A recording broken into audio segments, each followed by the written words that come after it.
All right. Looks like we are live. I think we're live. I think we should be live. Let me bounce the audio a little bit better. What's good, everyone? OJ here.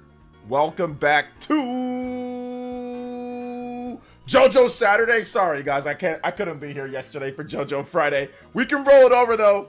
There's a lot of JoJo big news to go over. The big news for the week. Terribly sorry, guys. I was just super busy. I had people setting up stuff, handyman stuff that I was doing. I had to, visit with my family.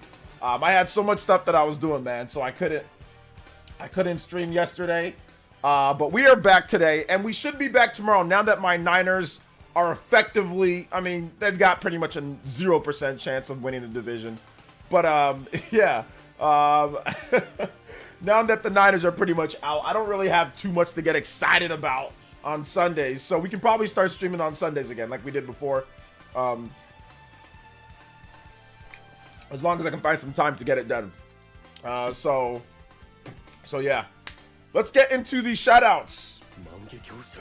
Braden Christensen with the 46 months says, watching the stream on the treadmill. Yes, sir. I wasn't able to get my workout in today, unfortunately, but tomorrow morning we'll be out there lifting the iron and running. Let's go. Let's get into the shoutouts, though. Big love to Dior. What's up, Dior? Welcome to the stream. Aminex Gamer. Thank you for the subscription. Appreciate that. Party Man is here. Glenmore Register is here. Guts is here. David V. What up, David? Nin128. Chubba Bang Bang. Yo, no sigh. What's up? Jacob Dressback. What up, Jacob? Life will change. Minato Mario. Braden is here. Lek. Watching the stream from work. Yes, sir. Chalice, what's good? Still at work? All right. About to do the night shift or doing the night shift there. Ava Cook is here. What's good, Ava Cook? Welcome, guys. Thank you so much for joining me today, man. It is going to be a great stream. We've got a mega leak, a giga leak. We got a giga rumor, a super. Seriously, Nintendo is going to have to. They're going to have to, man, bro. Everything's falling off the wheels right now, bro. Like, listen, you got to take things like with a grain of salt. But at the same time, like, it's like they've waited too long. Like, we talked about this before. We've discussed this multiple times. And we said the closer Nintendo gets to the actual reveal or the later in the year, the more the leaks are going to start, like, piling up. People are just going to start saying things because there's only so much you can do. And it seems like we're at that point, which I don't think Nintendo knows. Like, they don't care. They're not like, oh my gosh, people are leaking. Like, they haven't confirmed anything yet. So until they confirm anything, it's like whatever, right? But yeah. Definitely seems like, yeah, people are starting to, like, it's starting to leak a little bit. Starting to get a bit leaky in this PC. You know what I'm saying? So we're going to talk about that. There's a lot to go over with that and, like, the validity of it and potential problems. And it's a wide variety of different things. Wide variety of different stuff that could be happening here. So, but once again, but it is what it is, right?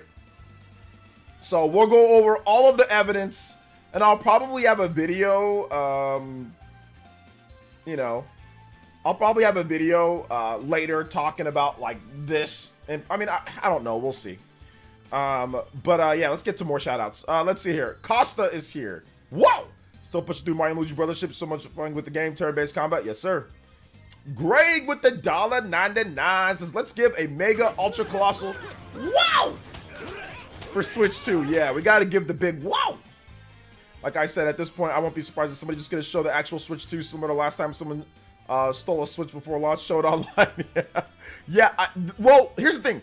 We've got a person who claims to actually, like, have it or play tested it. Like, and at this point, you're going to have people outside of Nintendo that have touched the Switch 2, that have played it, that are definitely going to leak something. Like, it's cutting it way too close now, Like, Nintendo's waiting till, like, literally, like, the last second. So, like I said before, the longer you wait, the more the leaks are going to, like, the more intensity of the leaks that seem more real than fake. Shout outs to Greg. Thank you for the $1.99. You're now the Hokage streamer, and that's first. Ninja Blood. Thank you so much, man. I appreciate that. Anybody does $1.99 or more, you can beat out Greg on the board. Let's go. OJ, if the U-shaped kickstand is true, do you care for another versus? I don't think I heard anything about a U-shaped kickstand. I did not hear that in the leaks that I saw. So I don't know about U-shape or anything. I didn't read that, but we'll go over it. Let's just chill. Just chill, house gang. Just relax. Let's see here. Like I said, at this point, yeah, somebody actually shows it. My body's ready for Switch 2. Let's see. I saw spec leak and I was running 4K 30 dock. That's not a spec leak. That's just what somebody estimates what it could do when docked. So that's not specs. Specs would be actually like what it can. Like it's, here's the RAM. Here's the type of graphics chip it uses. Here's this. That's just what a proposed resolution and dock mode. So that's not quite specs. But yeah, I see what you're trying to say for sure. Let's see. Yes, the U-shaped kickstand is in the leaks. Saw it in the leaks. It's real. I have not seen any actual picture based in the leaks, so I have not seen that. We're gonna go over everything that I've seen so far, but I'm not sure where that's sourcing from. But in what I have not seen that. So, and I have not seen John's video. So we're gonna go over the stuff that I've got, not what anybody else got. So yeah. Let's see here. Hey, fellas. Shout outs to Justin 2 with the $3 says. We are at the finish line now. I'm sure of it. Oh yeah, we're approaching it. We're approaching it. Shout outs to Justin 2. That's just Justin. With the $3, you know the Hokage. And anybody does 3 or more, you beat out Justin. On the board, let's go. And Greg with the 25 months. Thank you so much, Greg. Appreciate the 25 months of Elite Ninja membership. Thank you so much for the 25 months, brother. I appreciate you. Big love to Justin as well. Thank you guys so much for the support. Appreciate that. 5 on the combo board. I'm not really too worried about a damn kickstand, to be honest. I don't really care. I barely used the last one. Barely used my one on my OLED. So, does it block the kick? Does this one block the kickstand? Okay, this one doesn't block the kick. Yeah, I don't really care about the kickstand. I don't ever play in like tabletop mode, so I don't really care what type of kickstand it has or whatever. That's not really important. Not really relevant. Let's see here. George says this makes more excited than Christmas itself. I'm not more excited than Christmas. Christmas is special for me, but it's definitely very exciting. Not related to anything today, but we need an Adult Swim fighting game. I don't think we need that, but I mean, if we got it, cool. But I'm pretty sure it would suck. If you want me to keep it a buck, Sergio. Let's see here. George, but yeah, shout outs. Protos, what's up, man? Do you want the Switch 2 to look different from the original? I don't really care how it looks. You don't play how it looks. It looks the way that it looks. So I don't really care how it looks. I mean, I care how it feels to play, and what it does. But I don't really care about looks. It can look like, I don't know, anything for all we know. That's not important to how the actual, you know, like for core gamers. You know, that's more for like casuals. How it looks. Clappy says, I thought the U-shaped kickstand was part of the D brand design, not the actual system itself. Yeah, I didn't see anything about that. So that's why I'm not saying that I didn't see that in anything that I read. So like I said, you guys are referencing other people's videos and other people's stuff. I don't know what other people are saying. I'm going over what I got, you know. So like I said, we'll go over that. So if you guys would be nice enough to reference what you're talking about, like if you got it from somebody else, like reference that, so I know, like, oh, somebody else talked about it in a video, not the actual source of the leak, so I'll know where and if it was, you know, or anything like that. It'd be good if you guys did that, because some of you guys are sourcing things. I saw it in another video here, somebody else said it there, and like, I don't know where you're talking about. That's not what I got, you know what I'm saying? So that's why I'm like, what? No, I didn't see that.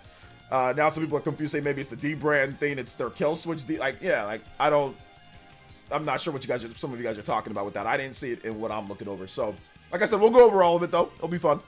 Creoson Bomb with the 37 months. Punished with the shout out to 37 months of Amboots here. Let's go. And Punished with the $2. Says, bro, your accent was different on the Spawncast.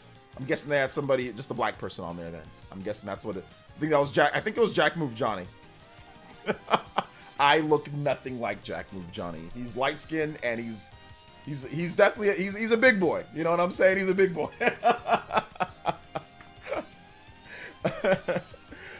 So yeah. I use my kickstand a lot for my Switch OLED. If I'm using Pro Controller, I'm playing video games on my Wii U. That's cool. Have at it. Do you think Switch 2 will be much needed shot in the arm for the gaming industry? For some people, yeah, sure. I forgot there was a kickstand on the Switch. I forgot that there was a kickstand on the Switch. Oh man. Lol JK. It's a seldom used thing, but when you need to use it, it's there. You know what I'm saying? When you need to use it, it is there when you need to use it. Thank you so much. I appreciate that, guys. 11 on the board. We are almost at our first extension on the stream. Let's go. I'm playing, bro. No, it's all good. I know you were playing. CBH for God. What's up, man? Welcome to the stream. Thank you, Justin, with another $3, though, man. I appreciate that. Excuse me. Thank you. 6 on the board. Anybody does 6 or more, you can beat out Justin. 3 to beat out on the stream ninja. Hey, yo, let's go. Thank you guys for the support, man. MK9 Switch bundle coming according to a Reddit leaker. I don't know about all that, don't it? I didn't see that yet, so. MK9? MK9? Why would they do MK9? Switch bundle, that doesn't make any sense. Oh, Mario Kart 9. Mario Kart. Yes, we'll go over that too. Sorry, okay, you meant Mario Kart. When somebody says MK, guys, I think Mortal Kombat. I don't think Mario Kart when you abbreviate, you know, so whenever somebody says MK, that's usually Mortal Kombat, not Mario Kart. So I was like, Mortal Kombat 9? I'm like, what? So, okay, you mean Mario Kart. Okay, that's what you mean. Man, if somebody says MK, I'm thinking Mortal Kombat. So yeah. What do you think of when you hear AC? I don't think Animal Crossing. I think Assassin's Creed. You know, I think Assassin's Creed. I don't think Animal Crossing. But I've seen people do abbreviation for both, for AC for Animal Crossing and Assassin's Creed. But, you know, I usually think of Assassin's Creed because when people first started AC, they weren't referencing Animal Crossing. They were referencing Assassin's Creed because Assassin's Creed like blew up before Animal Crossing blew up.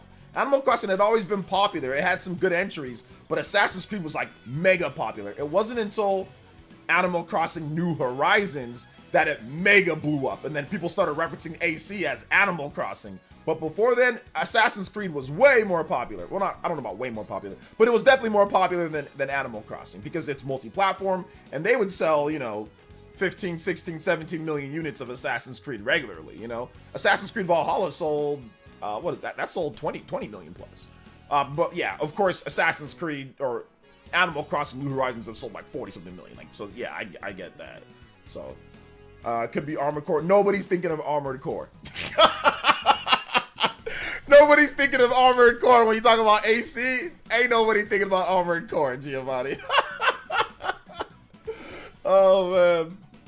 What up, man? Did you ever fall out with John? Haven't seen you on the Spawncast in a while. No more pre-show. I can't do a pre-show because the show's too early. And no, I didn't have any falling out with John. They changed the time and all that. It's recorded. It's not on the same time. So I can't be there because I have stuff that I got to do on those days that he's recording. So, yeah.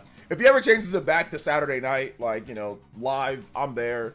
Whenever I can go, but Fridays are a bit tough for me because one, I have my own show that I got to do, but then two, I also got to take care of my boy. I got other things. My wife, she goes to work. She's coming back. So there's a lot of stuff going on because it's 6 o'clock his time. It's 3 o'clock my time. So that means I got to get ready by like 2 something. So there's just no time sometimes for me to, you know, do that. And a lot of times, 2 to 3 times out of the month, Fridays, I got to go, I'm picking up my daughter, you know, to hang out with her. So I just can't be there all the time, man. Like, I wish he changed it back. If he changed it back if he changed it back to Saturday night at 6, I'd be there pretty much almost every time. Like I can, unless I'm like traveling out of town or it's like you know, I got something that I got to do that week. But for the most part, I'll make it. So there's no falling out, man. Let's see here. Now let's see here. I mean, to be fair, who was thinking of Mortal Kombat when bro said Mario MK9 Switch bundle? Well, he just said MK9. I mean, yeah, we're talking about that, but he just said MK9, so I'm thinking MK. Everyone's always referred to MK as Mortal Kombat. You know? Not Mario Kart. When people talk about Mario Kart, they just say Mario Kart. Like, they don't say That they don't say MK. Hey man, MK is we got some lit MK today. Yo, MK sold for nobody even says that. People spell out Mario Kart. People do not put MK as an abbreviation for Mario Kart online, and you know they don't. And you know they don't. You know people don't do that. You know why I know? Because I'm online all the time, and people are not typing out MK to abbreviate Mario. They just say Mario Kart. They just say Mario Kart. So yeah. Let's see. Hey, what's up, Paul Gale? Welcome. Did I hear the Mario Kart 9 bundle? Yes, there is a Mario. Well, listen. There is a rumored Mario Kart 9 bundle. Apparently, Nintendo's going to have a Mario Kart 9 system bundle or system theme or something. So apparently, now, yeah, probably. I mean, considering how good Mario Kart 8 Deluxe did, considering how probably big this next Mario Kart game is gonna be, I would not be shocked if Mario Kart 9 it's a first year Switch 2 game. I mean, I think it pretty much has to be. Within the first year, they're gonna have that new Mario Kart. I mean, Nintendo usually likes to have Mario Kart very early in any new system's life. You know, they always want to have it out within the first year or so. They don't want to stretch past 2 years. You know, for the most of the time. You know, Mario Kart Double Dash, that was about what, a year and a half or so. I think that was 2003. So they don't really want to go too far out. If you look at Mario Kart 64, same thing. Original Mario Kart was early in the life of the Super Nintendo. Mario Kart 7, that was within the first number of months. So they want it early. Deluxe was super early. MK9 is going to be great on the NS too. MK9, yes. The next Mario Kart game is going to be massive. I think it's going to be a mega big deal. It's going to be a system seller. They're going to really tip their hat, you know, bank on Mario Kart, the next Mario Kart, but it's got to be different. It's got to be a huge Mario Kart that separates itself from Mario Kart 8. Like, I'm going to be grading this game incredibly harshly because this is not the time for, you know, oh, the graphics look better, but we yanked all the features of the game. Like, that's what Mario Kart 8 was. It was like, oh, wow, look at how great and beautiful this game looks. Oh, by the way, there's like nothing from the previous games. Oh, but there's online play. We got that. But that was a Mario Kart 7. So, and, oh, there's anti-gravity too. Anti-gravity. So, like, I'm going to be judging this really hard. Like, it's probably going to be incredible. Mario Kart games usually are incredible. But I need to see a good effort on single player, multiplayer, online, and battle modes. Like, I gotta see a good effort. We need to see some stuff here. Like, I'm not gonna be cutting them slack. Now, I'm gonna play the hell out of it, obviously. But yeah, I'm definitely gonna be like, listen, you guys had how many years to develop this new one? We need to see some true evolution in this. So I'm gonna be pretty tough on it, but I think it's gonna be good. Hey, what's up, Clabby? What's up, Kyle Limitless? This pre-recorded is so lame. Prefer live John versus a pre-recorded full panel. Not sure why it's different, but it just is. I can't really explain it. Yeah, I mean, once you know in the back of your mind, it's just there, and you can't get it out of the fact that it's not live. You know, well, because sometimes like John or myself or people will react to things that happen live, like in the chat or even live like during the stream. You know, and you lose that aspect of it, right? Hey, what's up, Jay? Welcome. What's up, Doug? Mario Kart 7 DS same year. Yep, Mario Kart 7 DS same year, 2011. They are waiting for Switch 2 at their own direct. They are killing our vibes. Yeah, they're gonna wait for their own presentation. They're gonna wait. I need Nintendo to do Metroid 4 Beyond bundle, get parents to buy it. I don't think parents are going to be buying Metroid Prime for their kids. That's Metroid Prime isn't a kid game, and most of the people that grew up playing Metroid Prime are adults now. They're not kids, and I'll be honest. I don't think kids are going to like I don't think like little kids are going to love Metroid Prime. Like, I don't think that's a game for like little kids. Like, you know, so I don't really think they need to do that to buy. I think Mario Kart would be more of the game that everyone can play, kids included. But I don't think Metroid Prime's the game for that. Yeah, I don't think so. Metroid Prime's not known as a little like a child franchise, you know. So yeah. Hell, I'd be surprised if anybody under the age of like 13 or 14 even likes Metroid Prime. You know, I wouldn't be surprised. I'm pretty sure most of the people that play Metroid Prime are like in their 20s, 30s, or 40s, like maybe even 50s if you look at it. Metroid Prime is 22 years old now. So, yeah. Let's see here. Yeah, Metroid Prime is a little bit too difficult for kids, probably. It's disorienting for kids as well. Like, kids have a bad sense of, like, direction and, like, remembering when to do certain things in games and stuff. So that's why I don't really think Metroid Prime is the greatest thing for them, you know. You give kids Metroid Prime, they're failing the what's it called, test, like the play testing, trust me. Hey, what's up, Gaming Addict? Welcome to the stream. What is good? Mario Kart 9, I guess, would be a smarter approach if there's at launch. I'm pretty sure it'll be right at launch or near launch. I still think that there's a big 3D Mario. 3D Mario is coming. That's coming 100%. I think that could be the launch title, or Nintendo could do the same thing that they did before, and have Mario Kart 9 as the launch title, and then have the next big 3D Mario later in the year, kind of like how Breath of the Wild was launch title, and then, you know, Mario Odyssey was later. But they are going to have those two close to each other. Like, it's going to be within the same, like, I would say 7 to 8 months, or six to 1 year. How about that?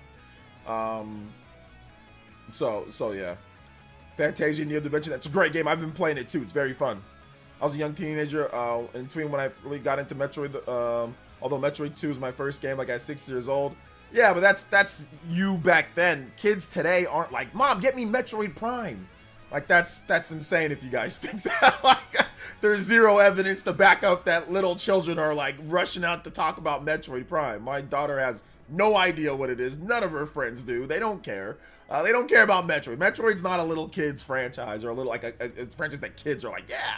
I mean, yeah, sure, some kids probably play because their dad or mom or brother or sister, but let's be real here, guys. Kids aren't rushing out to go buy Metroid Prime 4. We don't have to have this discussion. This is not a real discussion. Kids aren't talking about Metroid Prime. All right, they're talking about Roblox. There you go. They're talking about Roblox. They're talking about Fortnite. They're talking about Mario Kart. They're talking about Mario Odyssey. I mean, my nephews know about Mario Odyssey. Like, they watch, you know, Abdullah Smash play Mario Odyssey, right? Like, they watch people play Mario Kart. They watch, but they're not watching playthroughs of Metroid Dread and Metroid Prime. Come on now. Let's see here. Punish the Sling with the $2. Says Nintendo may just release Mario Kart 8 Enhanced. Mario Kart 8 Deluxe Enhanced Deluxe Edition.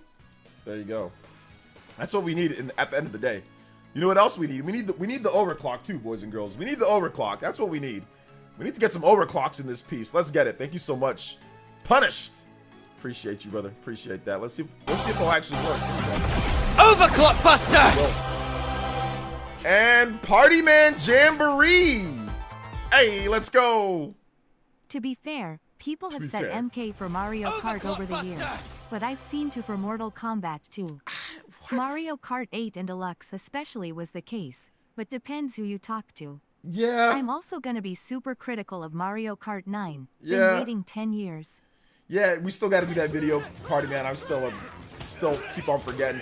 I mean, I guess it depends on what circles you're running in, but like I said, because like Mario, people, I swear I did not hear anybody talk about like MK. People have always said since from the beginning, like from like the arcade days, people would be saying like, yo, MK, MK1, MK2, MK3, you know what I'm saying? MK whatever, like from the beginning.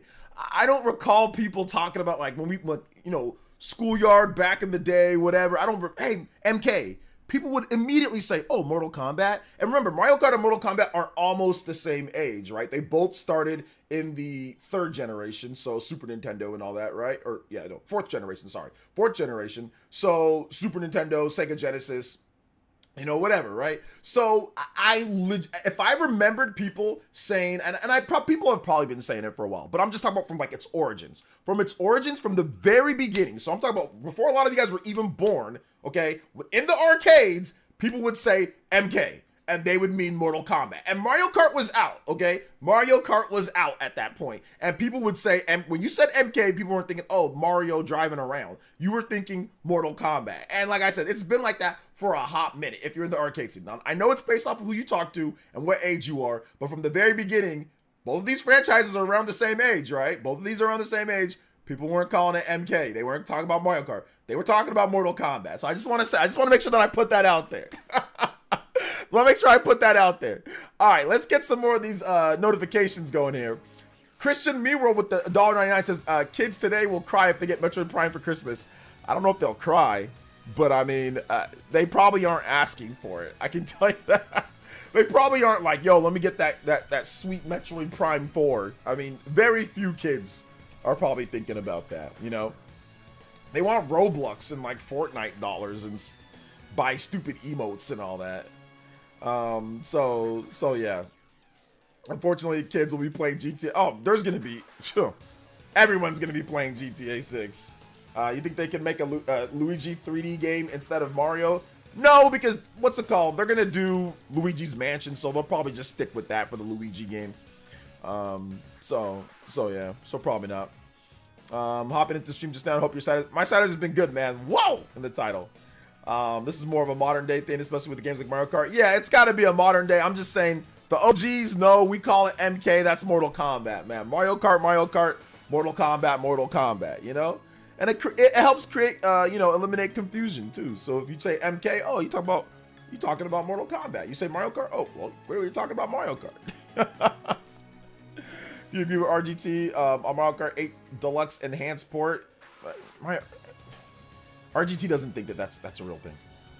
What's up, Gabcom? Let's see here. OJ, you think it'll be the first Xeno X or Switch 2 launch? OJ, you think will be the first Xeno X or Switch 2 launch?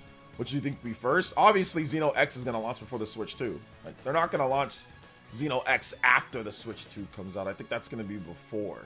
I don't think they're going to have the Switch 2 out by March 20th. So that's a pretty easy prediction. I feel like I'm slowly losing faith in the video game community where people judge situations at face value rather than looking underneath the surface. I mean, to be honest, gamers have always been judgmental in certain ways. The problem now is that it's like grift judgmental. So it's like even worse than what it was before, you know? It's even worse. Like the video game discourse is even worse. And plus there's more people than ever been able to put their opinions out there. So you're just going to get a wide variety of a lot of really stupid people talking about video games. Let's just keep it a buck, you know? Everyone's entitled to their opinion, but there are really dumb people who are legitimately dumb that have things to say. And they'll sit there and yell the loudest and everything. But, you know, it is what it is. So yeah, wouldn't mind a Mario Kart Ultimate where every racetrack from every game. I don't think they're gonna copy that gimmick. That was Smash Ultimate's gimmick. I don't think they're gonna copy that. I think they're gonna do something different. I think they're gonna try to innovate with the gameplay. I think they're gonna try to use some gimmicks from the hardware. And I think that they're going to try to make a game that is, a bit more complex, but at the same time very fun. So I mean, every track, every race. I mean, that's great. That's awesome. But Mario Kart 8 is kind of like that. They've got a lot of tracks in there. It's not everything, but there's a lot. So that'd be almost like a repeat if that's like the gimmick. The gimmick is everything. We've had that before. Mario Kart 8 Deluxe has a lot of tracks. It has like almost 100 tracks. So that would be a repeat of what they've done. Now, don't get me wrong. Give me a lot of tracks and all that, but that can't be the main gimmick, you know? That can't be the main gimmick. So yeah. See, what's up, OJ? How you doing today, buddy? I like your video. Thank you, man. I appreciate that. MK will always be Mortal Kombat for me. Mario Kart is straight up Mario Kart. Yeah, that's what I'm saying. MK will always be Mortal Kombat. You know, it'll always be. Hey, what's up, Nate? Glad my kids are too small for live service games. Seriously. Is it worth it to buy Mario RPG? Should I just play it for free on NSO? You should definitely buy the remake. The remake is very good. Although, the original is also good, too. So, if you want to just... It's not really free because you pay for NSO, but... Like, yeah, if you want to just play on NSO, it's fine. It is a straight-up remake of the game, though. So, I mean, it's the same game, but the remake is just better. I don't know. I mean, it moves at 60 instead of 30, and it's got, like, the graphics, and it's got, like, enhanced music, and there's a few other little touches here and there. The HD Rumble feels great.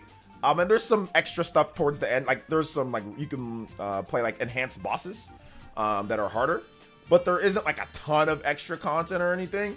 But I do recommend it. I think that that's the best Mario RPG game on the Switch. Even though, you know, there's Mario and Luigi Brothers ship and all that. I still think Super Mario RPG is, like, the best one. So, I don't know what that is, Brian H. Yeah, I don't know what that is. Any game that I'm playing or any stuff that I'm playing, I'll let you know or you'll see it on my channel. Let's see here. Thinking they'll port Mario Kart 8 again reeks of pessimism. I don't understand it. There's no need to port the game over again when it's already the system's backwards compatible. So it makes no sense to port the game over again. Like it's already a port. So it doesn't make any sense to do that, and they're not going to. If you want to play Mario Kart 8, you can just keep buying and playing Mario Kart 8 on the backwards compatibility. So yeah, I don't think anybody truly thinks that. It's more of a joke more so than anything. You would make it, people would have you believe like Mario Kart 8 is like freaking Resident Evil 4 though. The way that people make jokes about Mario Kart 8 being ported, you would think that Nintendo has ported Mario Kart 8 like 5 times or 6 times. Like you would think that it was Resident Evil 4 or it was Skyrim or something. The way that people make jokes about it as if it's been ported like 15 times. I mean, it's been ported once, but people make jokes as if it's like been ported 70 times or something. So I don't know. Let's see here. Simeon Coin with the 100 core crystals. It says, Evening OJ just getting in. I've been hoping to get my little cousins to play other games, but they're always into Fortnite and Roblox. Yeah, there you go. So I'll get them Xbox, PS5 gift cards and get them Game Pass, but I don't see them getting into other games. My music request is Mega Man 4, Cross-Sec, Stage, Part 1. Yeah, exactly. I mean, it's tough to get kids into other stuff because all their friends are playing, you know, that stuff. So they want to play with their friends. So if they don't have friends that are playing like, you know, Xbox and PlayStation, like outside of like Call of Duty or the stuff that, you know, the casual stuff, then then yeah, that's pretty much just how people see it, or a lot of the kids see it.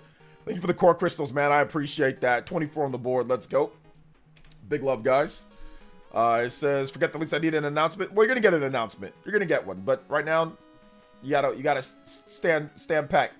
We're going to talk about the Mega Leak just a little bit, Anime Proud. Let me get through what everyone's saying here, then we'll talk about it. Hey, no problem, Simeon Coin. I got you. Just relax. Calm down. Calm down, brother. Calm down. It's a long stream. It's a long stream, brother. We're going to get into it. Relax, okay? You're spamming it now. Let's see here. What third-party games do you think will most likely be on Switch title? I have no idea, brother. Like Melface, I don't know what are most likely. Or check out my videos where I talked about which ones. I can't remember, but it's hard to say which ones, man. So we'll see on that. But I have no idea. I don't know what's most likely or not. Or I mean, I'm not sure, dude. Japanese games probably. So I don't know what's gonna be launch titles. There's no way for me to know that, or what's the most likely. There's a million games that Nintendo and these companies could pick from. There's ports. There's all sorts of things. Who knows what they're gonna say? Hey, let's make this a launch title. Let's make sure it's later. There's no way for me to know. So even if I gave you a list, it wouldn't matter. There's no way. Because there's just so many games that are being worked on, right? So what does it matter what games I think? There's nobody knows what's most likely or not, you know? So yeah. Let's see here. Metroid 6 and New Zelda. I'll ask for Switch 2, Astral Chain 2 as well, yeah. Do you think Switch 2 dock would enhance OLED, would enhance the OLED to high def? I have no idea what that means, to be honest. No idea what that means. Those are not the most likely. They might wait on Persona 3. They might wait on Metaphor. They might not want to launch the system with those because you might not get a lot of sales at the very launch. So none of those are most likely. No. Because they might want to say, maybe we don't want to launch Metaphor there. Maybe we want to wait till there's more system sales. Maybe we'll wait like 1 year, or maybe we'll wait a little bit more, or maybe we'll wait till there's like a Metaphor Refantasio Tazio edition and then launch it then. Like those aren't most likely. You know? None of those are most likely, you know? Because you don't know what Sega's thinking. You don't know what they're thinking. You know, they might not want to be in the launch window. They're like, yeah, a lot of people don't have the system. We don't want to go up against Mario Kart 9 or something like that. We'll wait, you know? We'll wait. So that's the reason why it's like there's no point in me answering that question, because it doesn't matter. Nobody knows unless you actually do know, which I don't know. D what with the 10 months, man? I appreciate that. Anime says, since Tales of Grace F launching in January 2025, do you still think it's likely for us to get a second Tales title in 2025? There's a rumor that there could be, but we'll have to see, Anime. What do you think that happened to Platinum Games and Astral Chain? We'll have to wait and see on that. Takahisa Tuda left Platinum Games apparently, so definitely Astral Chain is up in flux.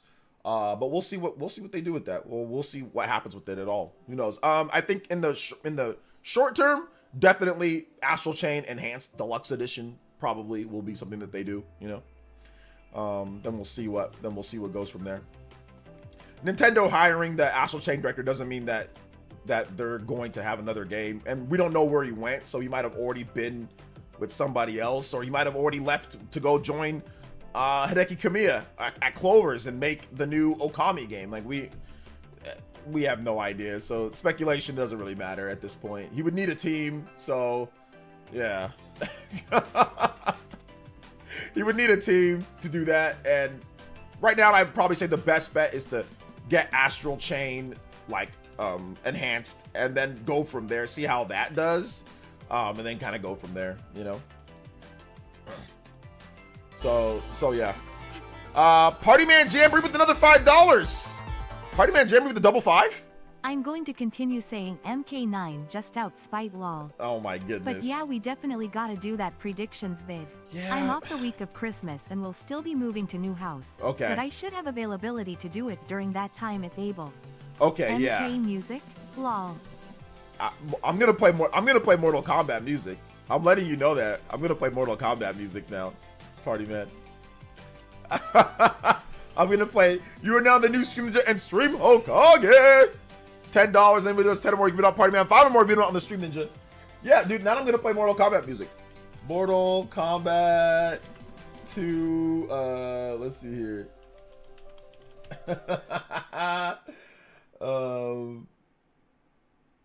Here we go. Now I'm gonna play Mortal Kombat music. Mortal Kombat 2.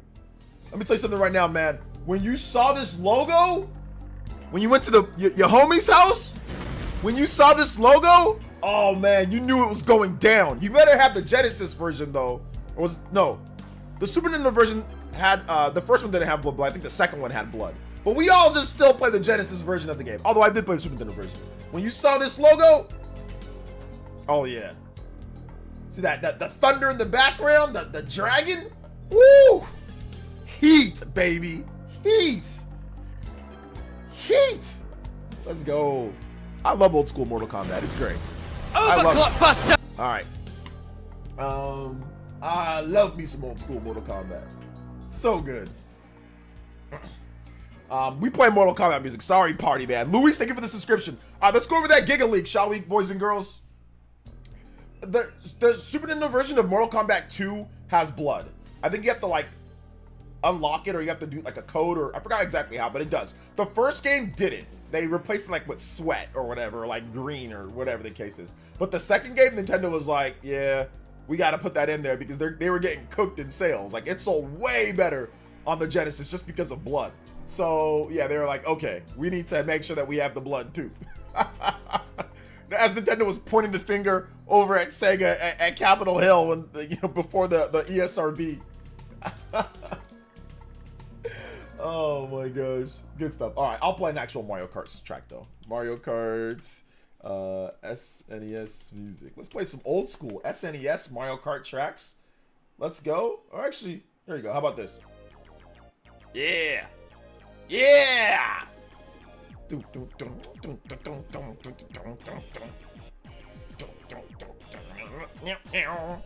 No man, we on that SNES MK2. Well, yeah, because MK2 and the SNES have blood.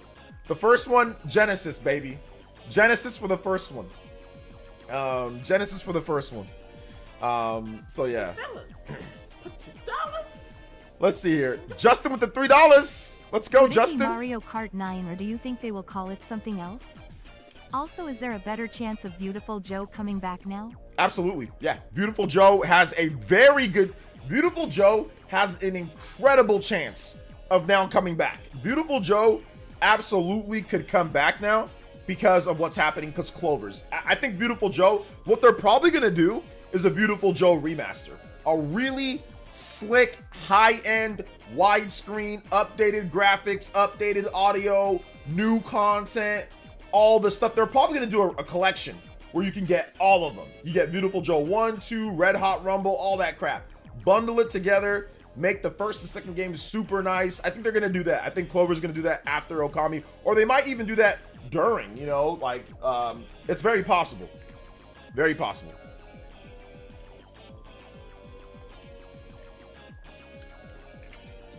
So I think that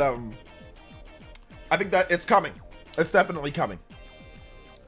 Super Power Man said the show was lit. Yeah, the show was very lit. It was a very good show. Very good show. Let's go over these leaks though. This mega leak, right? Should we go over this giga leak? This mega leak? All right, so I'm gonna go over one thing here, guys, and then I'm gonna go over another thing. There's gonna be repeat information, but it's kind of like organized a little bit different. So let's start off. The first one is the Reddit theme. Excuse me. A subreddit that said that they actually that sent them proof that of the Nintendo Switch 2. Sent them proof that they were telling the truth. Apparently, evidence can't be shared publicly as it could give away the leaker's true identity, depending on how much stock you put in the word of Reddit mods. It's like the next gen handheld has actually had time with the next Nintendo console. This next handheld. So that's the name of the guy. So obviously he made a sock account and all that stuff. Probably a VPN. So here's a summary of what this guy said, okay? Here's the summary. He said, the previous leaks / 3D renderings of the console have been basically accurate, which I suspected that was actually a thing. The next thing that he said was it's actually going to be called the Nintendo Switch 2. So Nintendo Switch 2, not the Nintendo Switch 2, but Nintendo Switch 2. And the logo is the original Switch logo with the 2 next to it. So the same logo I've been using and everyone's been using and everyone's been saying Nintendo Switch 2. And listen, I'm going to just go on this a little bit more before we continue. This seems to me like the smartest thing to do now. They could still call it something different. Maybe that's just like the beta name or whatever the case is, or maybe they just want people to think that's the name. It still could be called something different, but I think it's going to be called Nintendo Switch 2. We've had a couple people come out in sources say that it's just going to be called Nintendo Switch 2, and that eliminates the people say, well, it could have another Wii U situation. Ah! So that eliminates that nonsense, right? So yeah, so that's that. All right, next up says they were told of a mid-March release date as well as a January reveal, but that info doesn't come from a first-party source. Yeah, I don't know about that. We'll see though. I don't think it's going to be a mid-March reveal or release. I do think January is possible, but we'll see. There will be multiple colors of units, with gray coming first. White units may also be at launch or coming later. There will be a special edition of the console themed around a specific game that is yet to be named. Although Next Handheld says the number is 9 in the title. So Mortal Kombat 9, right? Most likely indicating Mario Kart 9. Whether or not this game or edition will be there at launch is unknown, so we don't know. There's some kind of new technology in the Joy-Cons that no one has mentioned yet, which could create new experiences. Specifically, it sounds like the feature is in the top side of the Joy-Con when detached. So it's on the top side, so on top of it when detached. So you have a Joy-Con on the top when detached, okay? When asked for more specific info, Next Handheld replied, think lasers. So is it gonna have a laser pointer? Or is it gonna have a infrared beam to where it can actually detect light and like shoot resistance as if you have like a lightsaber? Imagine that. Like you go, it's a boom, shoots a beam. So there's that. We'll have to wait and see what he means with that. Joy-Con magnets themselves can be used as buttons, so we were both right. People said, oh well, the top button, it's a magnet, or it's a release lock, or it's a whatever. Well, it looks like it's gonna be both. I don't know. Let's see. The Joy-Con buttons and sticks are slightly larger than the Switches. That's good. Bigger sticks and bigger buttons is definitely much appreciated. So I like that. The Joy-Cons will use Hall Effect sticks, which I knew they would use Hall Effect because Nintendo had a pretty practical patent for Hall Effect. And that was a big issue with the Switch 1, so you don't want that same issue. So yeah, Hall Effect coming in. Excuse me. Let's see. There is an audible clicking sound, non-digital, when attaching the Joy-Cons to the system. Okay. The dock is similar to the original Switch dock, but with rounded edges and wider. So is that the U shape that you guys are talking about because the rounded edges of the dock? But the dock doesn't cover the entire screen, and some of it sticks out the top. That's very much like the regular Switch. Some of it sticks out the top too as the regular Switch. So yeah, pretty much on par. It's the same weight as the original Switch and equally as thin, which is interesting. Switch 2 cartridges look similar to Switch cartridges, and the cartridge port is the same size. So it's going to be a slightly different mechanism lock, just like the Nintendo DS and the 3DS. Remember the DS and the 3DS?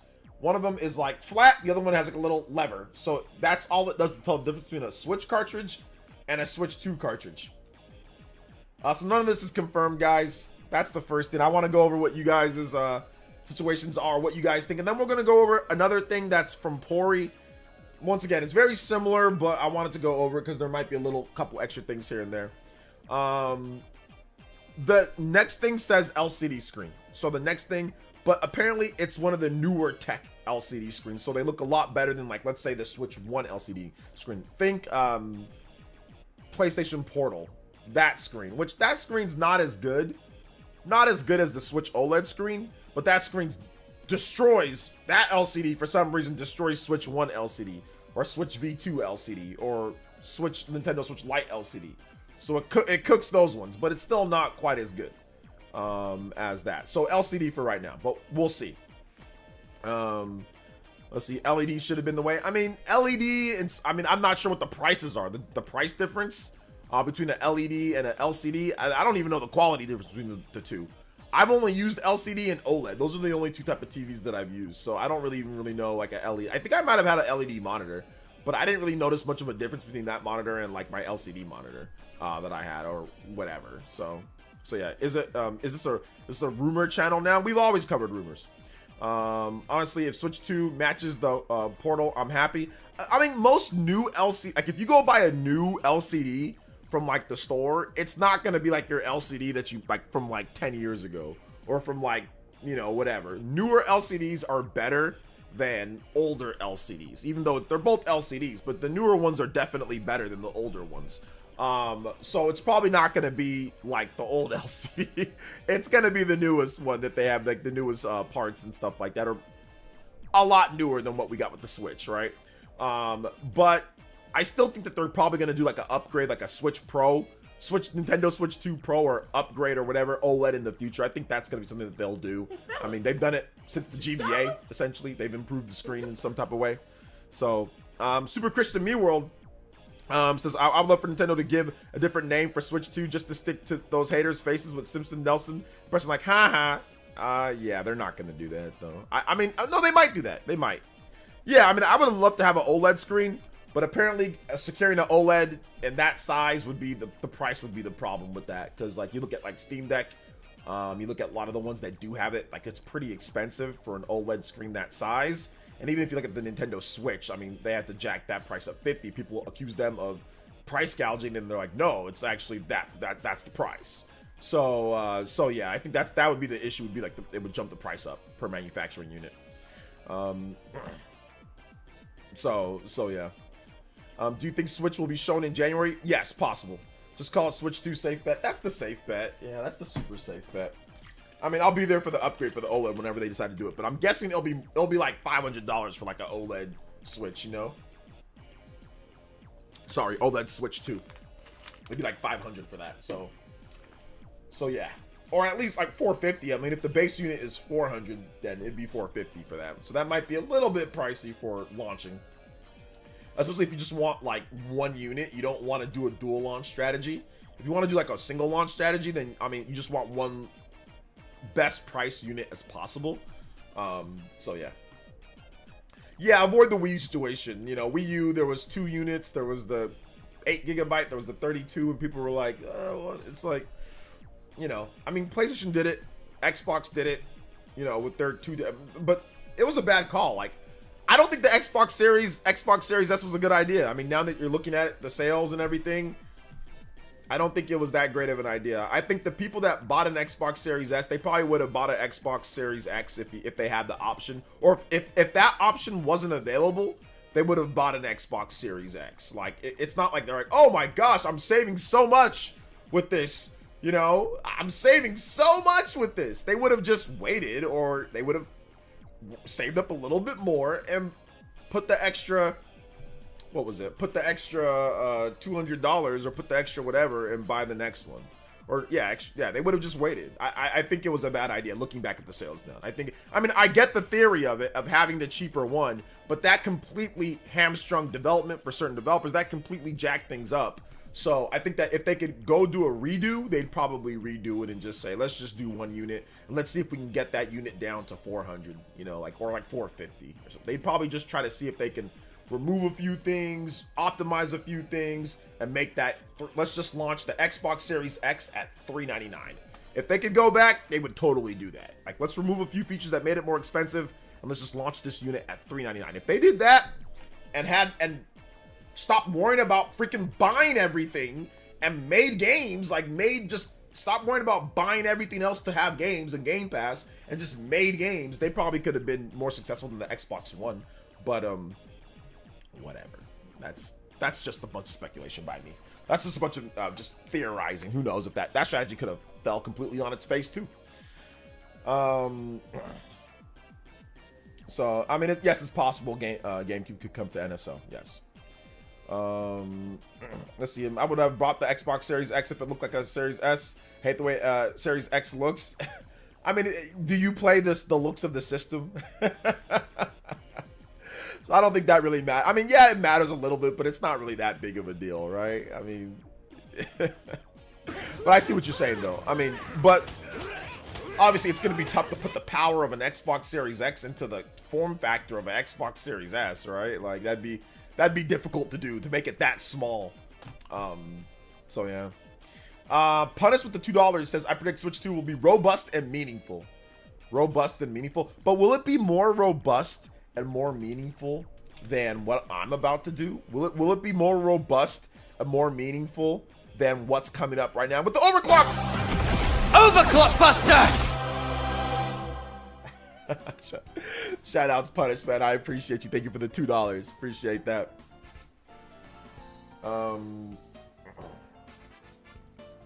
I don't know, Pokemon fan. We're gonna have to wait and see on that, man. I've always bought each of the 3 consoles. Yeah.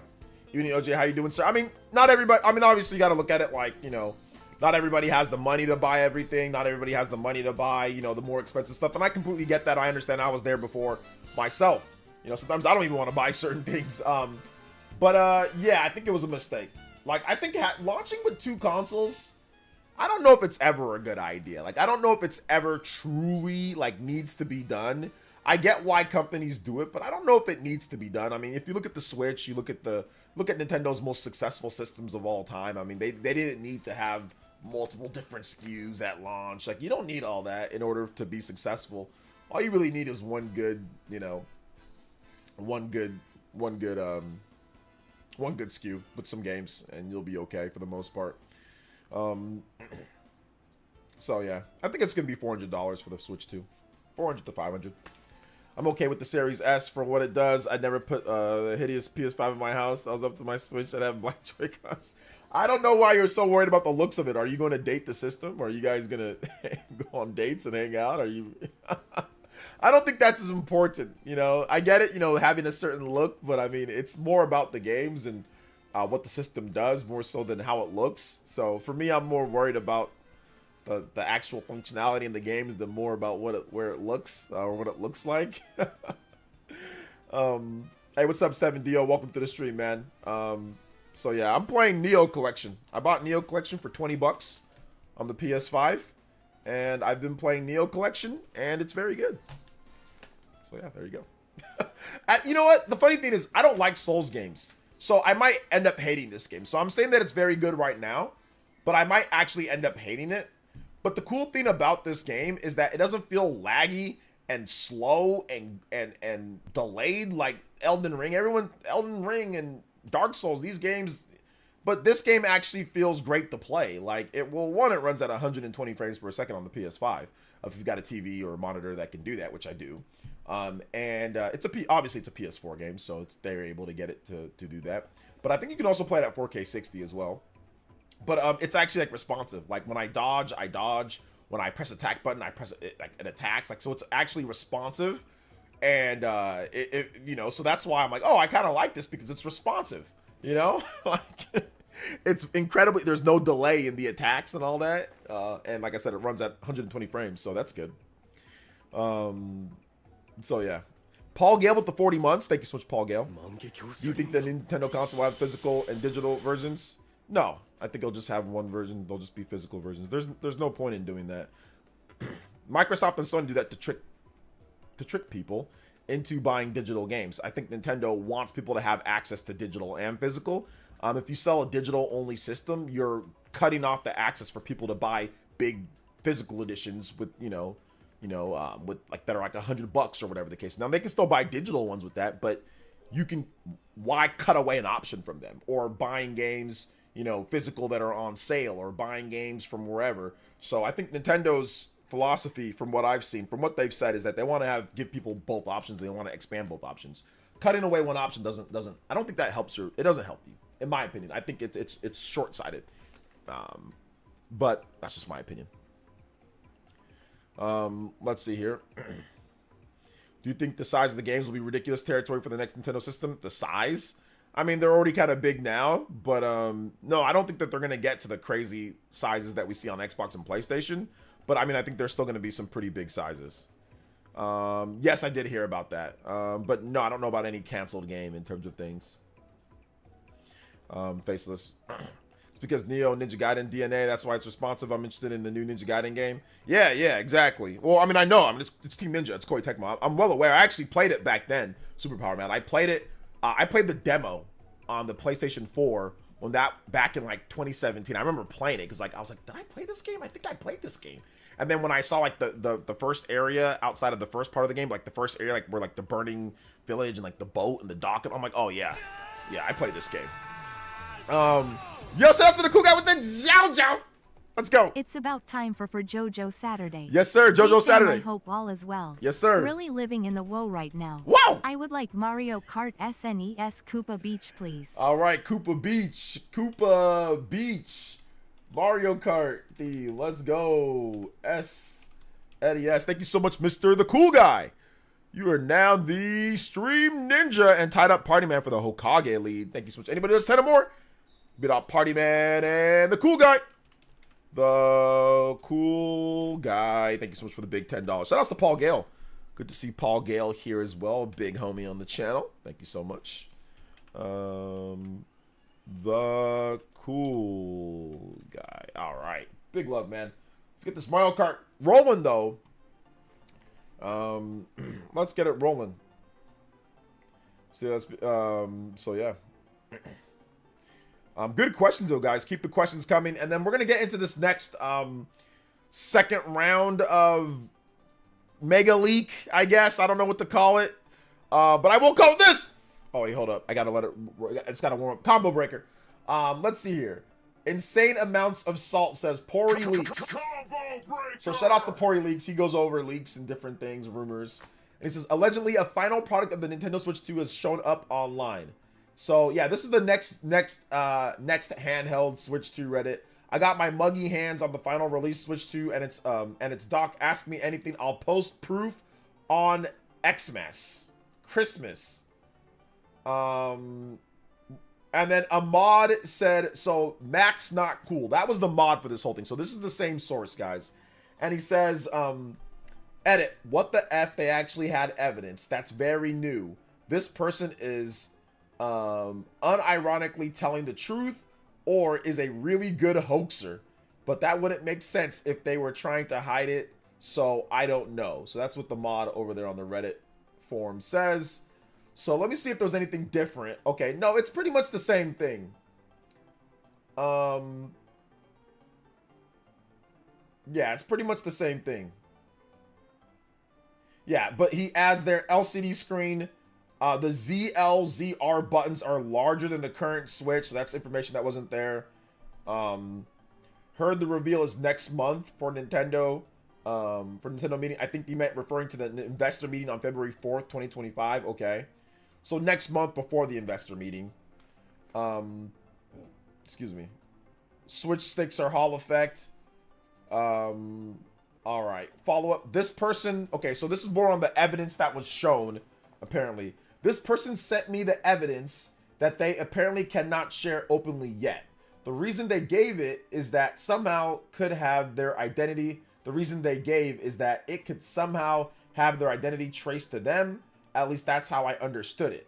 I don't know how they plan on having their identity not be traced back to them when they send it after December 25th, but I did not ask them that. So the Reddit mod is talking. The reason they sent me evidence is because I, in order to enforce the subreddit rule, number 3, leaks must have a source. Was going to delete this post if they didn't send anything since they didn't have a source. We get a lot of hoaxers here with absolutely zero evidence. Somehow, without being specific, they did actually have evidence that they sent me. So I absolutely will allow this private information as a source, even if most people cannot access it yet. I don't know why they said they are from the future. I think that was some kind of weird joke. I didn't ask them about that. Yes, that's clearly a joke, you moron. No, I'm joking. Yes, that's a joke. I'm from the future. I have a system that's not released yet. Yes, that's a joke, Reddit mod. Goodness gracious. These are the type of people that go to the Spawncast and complain when I make jokes about PlayStation trophies. This is exactly the type of person who goes, "What? How dare you? Oh, my PlayStation trophies are the greatest thing ever!" And starts typing away about how terrible you are. This is exactly the type of person who does that. 100%. I mean, I don't know if it's a joke. Yes, it's a joke, bruh. What the hell? God dang, people. Let's see. Even though they sent the evidence to me through DMs, they still had to be up and down convinced that I would not share the evidence with anyone. I was just not DMing them, especially considering they have now asked people to not DM them, as they probably will not share it with random people. My reasoning that convinced them to send it to me, besides otherwise having their posts removed and getting banned, was that I have always wanted to broker a leak in some way, and sharing the evidence would ruin more opportunities to do that in the future. I doubt they will share it with another person, and I absolutely will not share it due to the wishes of the person. Okay. Anyways, as far as I can tell, it's real. I've checked everything I'm able to with the evidence provided. I asked them if they wanted a new post with subreddit confirmed leaker in the title, but they did not want that, I guess. If you have any questions about the evidence, first off, try asking them first. If you have any questions about what I received in DMs, I don't know how much I can give away, but I will try to answer what I know without detailing the evidence. Again, because they seem to not want something about the evidence being traced back to them. And they sincerely asked me to not share. So there you go. That's everything. That is the whole... That is everything from the supposed leaks. The Giga Leak, the Mega Leak. We don't know what's going on, man. But this could be a coordinated post. Some people are saying coordinated post. Some people are saying it's fake. Some people are saying this and that. Well, we'll find out very soon. We will find out very soon if this is fake or if this is not, or if this is that or whatever.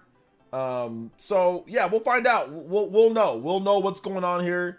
I think that some of this stuff is probably true, and I think some of this stuff is probably false, because he doesn't want it to be traced back. So what you do is that you mix it with some correct information and you mix it with some BS to not be traced back to you.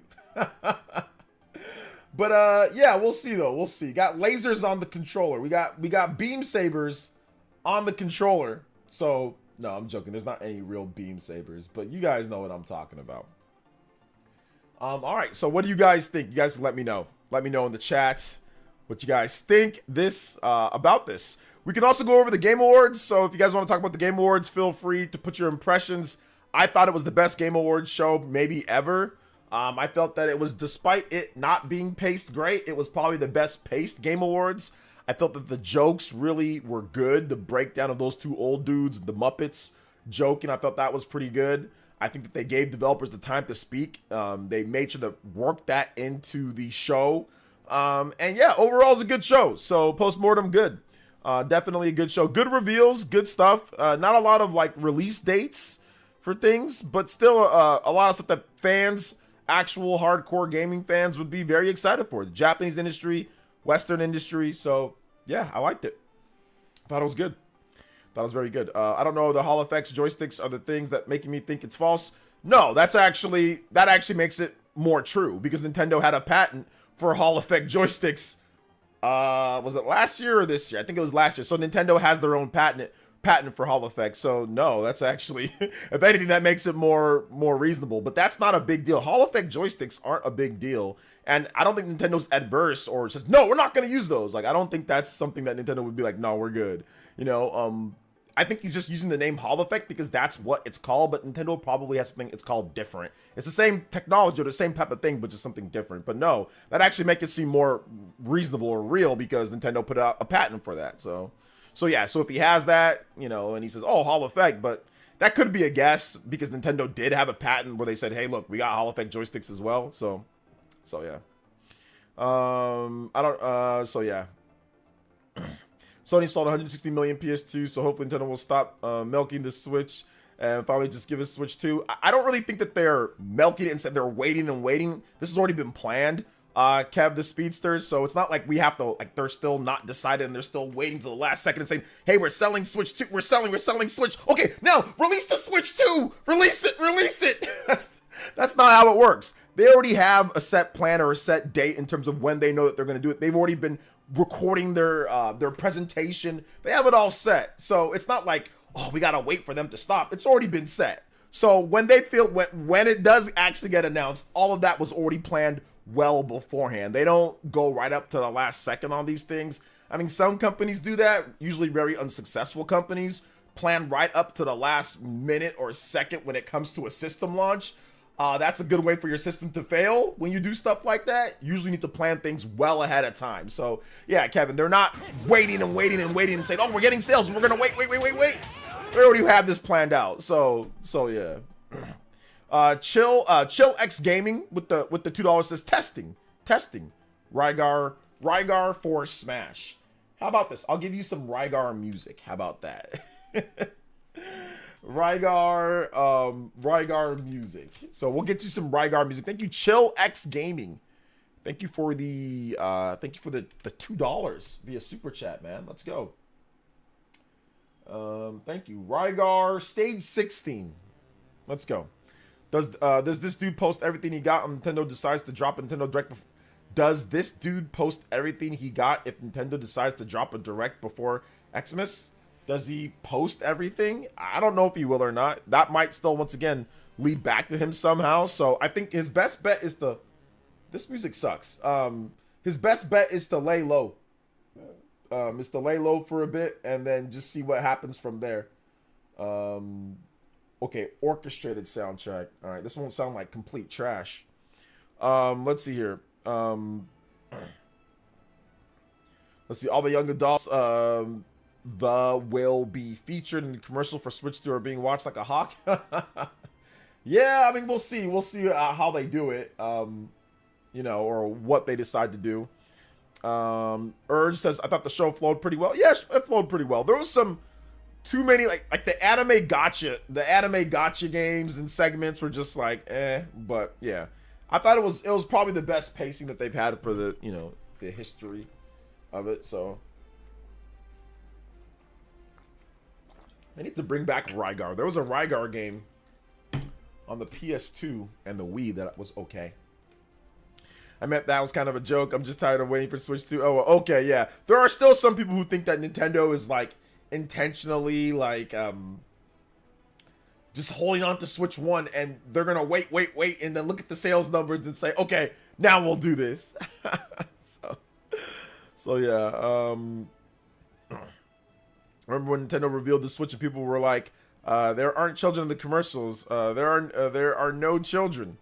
I vaguely remember something like that. Vaguely. It doesn't matter if Switch outsells stupid PS 250 million in one game generation under 10 years is more impressive than 160 million. It took over 2 full generations. I would say that the impressiveness is definitely debatable. Me personally, it depends on how you look at it, right? Beepin, I think that's a very good comment to go. It's like, okay, well, what's more impressive? You have a system back in that time period, right? That sold 160 million over this long course of time, you know, and that's really impressive. Systems usually don't sell that much. But then you also have this other system, Nintendo, where they sold 150 million, you know, in a very short amount of time in comparison, right? But they also combined their home console and the portable. So there's also like that. It's like, okay, well, it's kind of like 2 systems in one, you know, which that might lessen the blow for some people, but it might not. I mean, Nintendo's sold systems before where the combined isn't near 150. The GameCube and the GBA, that was 100 million, right? That was a little bit over 100 million. So obviously N64 and Game Boy or anything else you want to combine, or 3DS and the Wii U, none of those top the, you know, top the Switch. So it just kind of depends on how you look at it. I personally feel that the Switch is more impressive, and the reason why is because the odds. You know, coming off of the Wii U, coming off the 3DS, to have a bump of sales that not only surpass both of those combined, but then also do that in as fast as they did that with no price drops at all, with 0 price drops. I think that's more impressive than having, you know, $99 bundles and all of that. And then coming off the super successful PS1, and you essentially had no competition against not no competition, but you had very little competition against the GameCube and the Xbox, the original Xbox, plus the DVD player bump. So I guess it depends on what you look at and what you feel. I'm kind of with you on that one, but once again, I can see how some people might feel differently, you know. Shout outs to Super Christian Mule. Thank you for the $1 dono. This is about the Game Awards. 3 words: Clive in Tekken. 2 words: Virtual Fighter. 1 word: Okami. Yes, I was not feeling Clive in Tekken. He looks stupid. I'll just be honest. He looks dumb. He looks dumb. He does not look like he belongs in there. Noctis looked way more natural in Tekken. And he just looks stupid. Like he just that he doesn't seem like he's somebody. Noctis, the way that Noctis fights in a way that you could see him getting into like teleporting hand-to-hand combat with people. Clive is not that. Clive seems like the old, you know, swordsman type of thing. Like a lot of characters in Tekken don't use weapons as well. They don't use weapons. Noctis uses like, conjugate, like he like forms weapons, right? So you can see his hands a lot. You know, he doesn't walk around like with the sheathed sword and with the old school armor. Noctis wears like modern clothing, you know? So it just, Clive looks dumb. He just looks dumb in the game. Kriosabum with the $20 Buenos. Did you play Street Fighter Alpha 3 Brave or Grave? Yeah, absolutely. Street Fighter Alpha 3 Brave or Grave? Street Fighter Alpha 3 Brave or Grave. Thank you so much, Mr. Creosin Bomb with the bomb, getting us to the big 63. Yo, my man's lines is rolling right over. I'm afraid, man. I don't know if my Niners going to get beat by 100. Shout outs, man. Thank you so much, Creosin Bomb. You are now the Hokage and Stream Ninja. Anybody does $20 or more, you can beat out my man Creosin Bomb. If you've already supported, you know the deal. Subtract the difference and get on the board once again. Thank you so much. Stream Ninja as well. 20 to become the Stream Ninja to tie her up as well. Thank you so much, Creosin Bomb. Appreciate the big $20, man. And yeah, I got your music right here, brother. This is actually a really good theme. Bison. Really good theme. Let's see. I was not impressed either. Clive is the lowest common denominator pick for Tekken casual. I mean, I just don't think it's not a good pick. But once again, like I don't care too much. I haven't really played Tekken that much, so it's not really that big of a deal for me. But Tekken fans were upset. It seemed like Tekken fans were not happy with that pick. So yeah, he fits more in Soul Calibur. Yeah, he fit a little bit more in Soul Calibur. He doesn't really fit in Tekken. It's a lot of hand-to-hand combat, and this guy almost never uses his hands. Like, he never uses his hands. He's a swordman. So it fit way better in Soul Calibur than it would in Tekken. Ice Sizzle with the Ninja Peach. Thank you so much. The Switch is not in competition with Xbox and PlayStation? The Switch is not in competition with Xbox and PlayStation. It is in competition with Xbox and PlayStation. Yeah, it is. Did I say that it wasn't? I don't think I said that it wasn't. I'm confused on where that's coming from. Thank you for the $5 though. I appreciate that, Ice Sizzle. So yeah. Also, Switch is simply it's not about what you like more or not, Melface Sky. It's about what fits with the franchise. I mean, I like Sheik a lot. That doesn't mean I think she should be like, I don't know, in like Mario Kart. Like, I think she would look silly. Like I mean, they could put her in there, but I just don't know if it's a fit. Whereas like obviously like Splatoon characters and all that, and that's a better, like Animal Crossing character, that's a better fit for Mario Kart. I mean, don't get me wrong. I mean, they could put Sheik in there, that'd be cool. You know, but like it's about the fit, not about what you like more. That's all I was trying to say. Like, I'm not trying to say, oh man, you're supposed to like Noctis more than him. That's not it. I'm saying that it doesn't fit because Clive is a swordman and people in Tekken use hand to hand. That's a CQC game. That's close quarters combat with your fists. Yeah, some people have like a gun or like a sword that they pull out and use sometimes, but for the most part, people are punching and kicking each other. Clive does not fight by punching and kicking. He slashes you with the sword and uses magic. Yeah, he has some attacks that might do a kick or a punch, but mainly he's slashing you up with the sword. He's launching you into the air. Noctis looked more natural because Noctis does not carry any normal weapons on his hand. Like normally, he conjures up weapons, so you see his hands a lot. Like you'll see him dodging things like that, you know what I'm saying? And see him make like a weapon. So it looks more natural. On top of that, once again, Noctis, his clothing and everything fits more within the Tekken modern vibe. Clive looks like they imported him from like 1875 or something like that, you know? So that's what I was saying. I wasn't saying that you have to like one more than the other. I'm just saying it doesn't fit. It's not a good fit. Noctis was a much better fit for Tekken 7 than Clive is a fit for Tekken 8. That's all. So yeah. But yeah, Yoshimitsu, but that's Yoshi. That's one character. The large majority of characters in the game, and Yoshimitsu, that's an original character. That's not a character. Clive is a character that came from something else. So yes, Yoshimitsu, don't get me wrong, but that's the large majority of characters in the game use hand-to-hand combat. Large majority are hand-to-hand. It's not a weapon-based game, you know, like Soul Calibur. So what you're saying is that he should be in Smash Brothers. I wouldn't mind Clive being in Smash Brothers, but I don't think he should. But I wouldn't mind it. But Smash Brothers transcends what you think fits or not because they've been able to make anything fit. So Smash Brothers is unique because they've had, I mean, Snake from Metal Gear Solid is in the game. This dude uses RPGs, he uses grenades, he uses everything. He's got proximity mines, and it fits because some reason it fits. Yeah, I don't know if it fits, if Clive fits that. But once again, I don't think it really matters at the end of the day. Like, whatever. If you think it looks good, then that's fine. Play it, enjoy it, love it, live it, you know.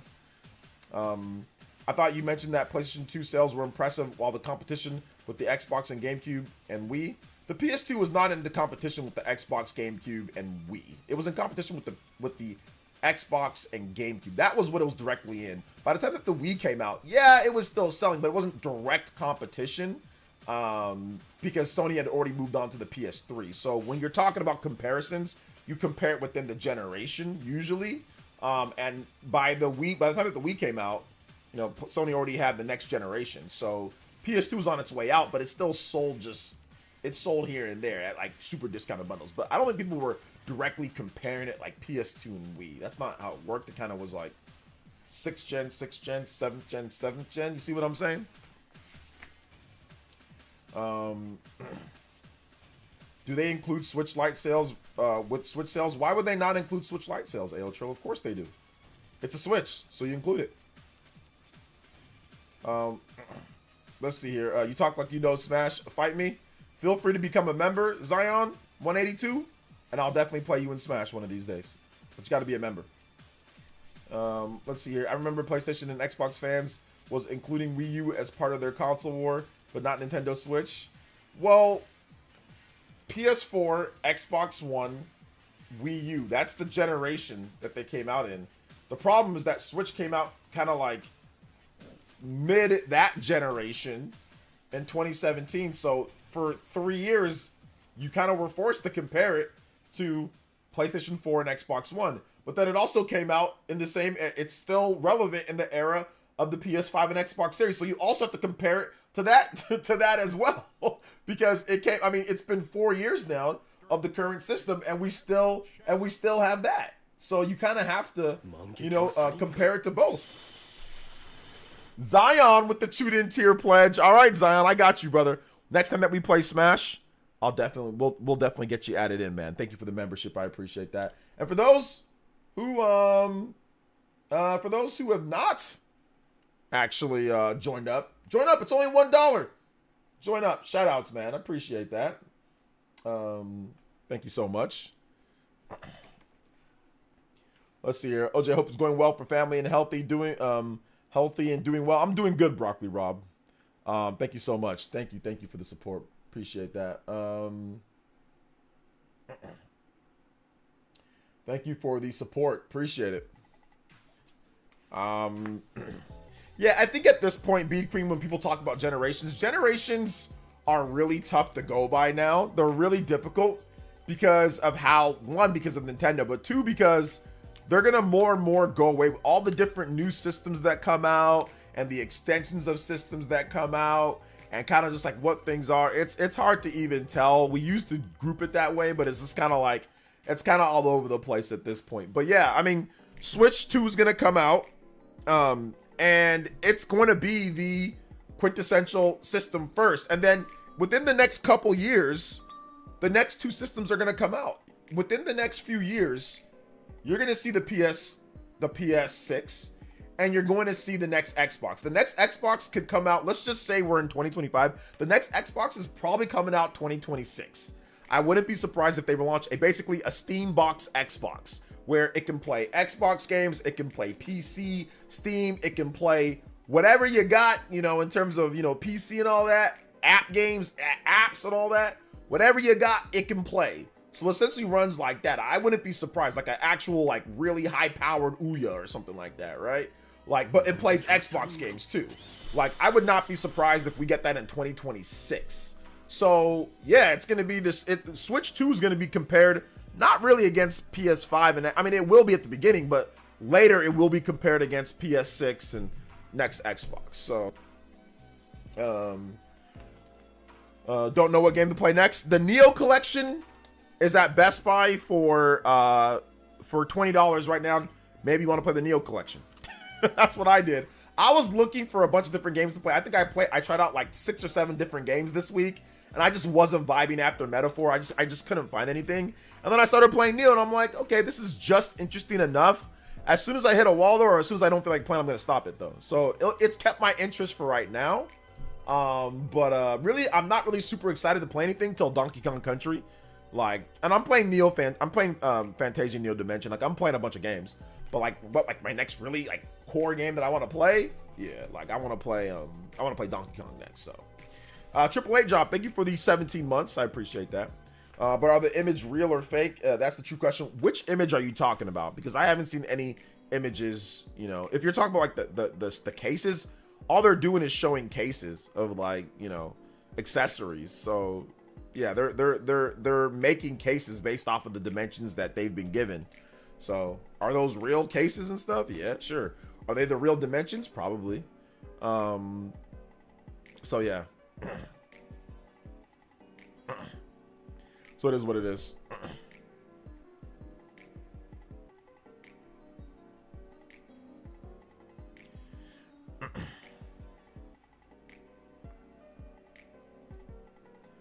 I'm playing Striker 1945 shoot 'em ups. Striker, I don't know what that is, but have fun. The Wii U failing really screwed up the generation time. It really did. It messed up everything. It messed it up. How do you feel about Astrobot winning over I think it meant Wukong? I mean, I don't care about Wukong. Like, I don't think Wukong's that great of a game. Like, it's good, but I don't have any problem. I don't think it's that great. I don't think it even should have been nominated, to be honest. But I mean, yeah, like I'm fine with Astrobot winning. Astrobot's a really good game. I think the nod should have went to like Unicorn Overlord or something else.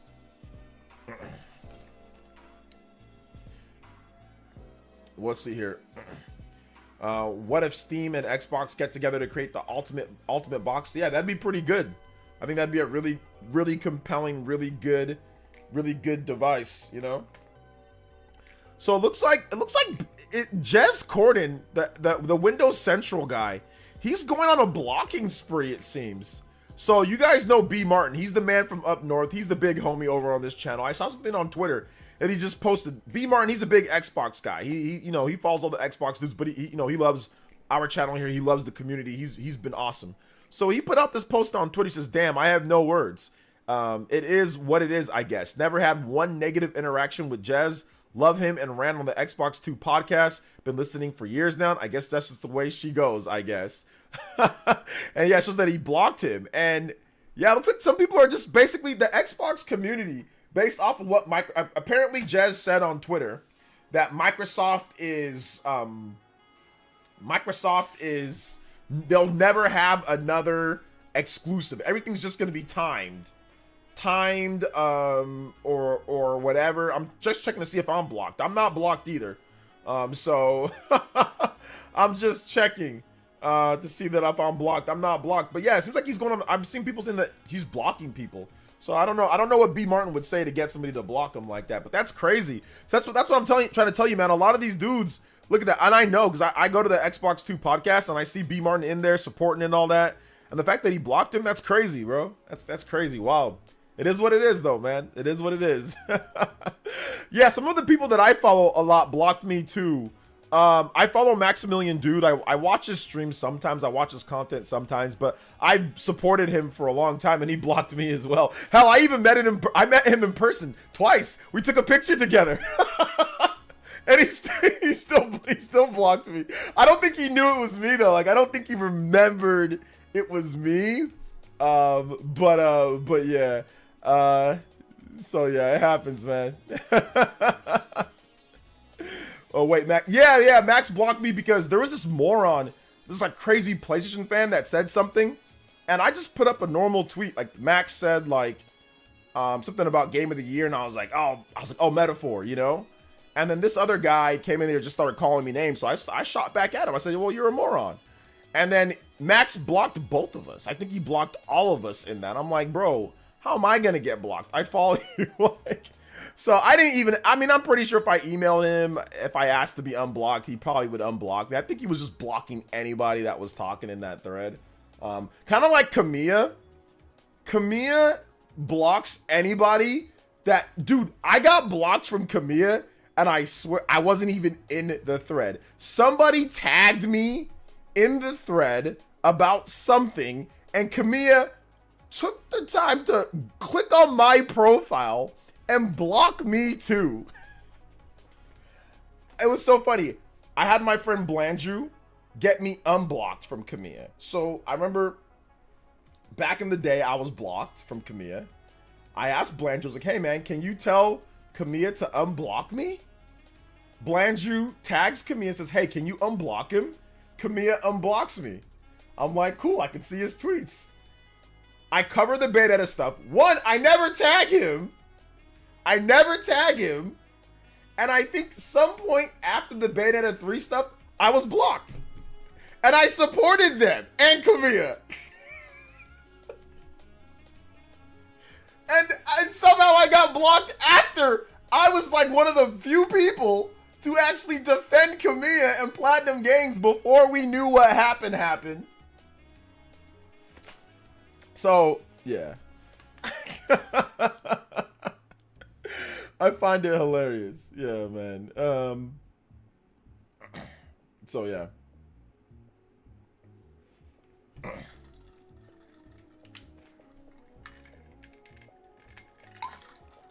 I never tagged him.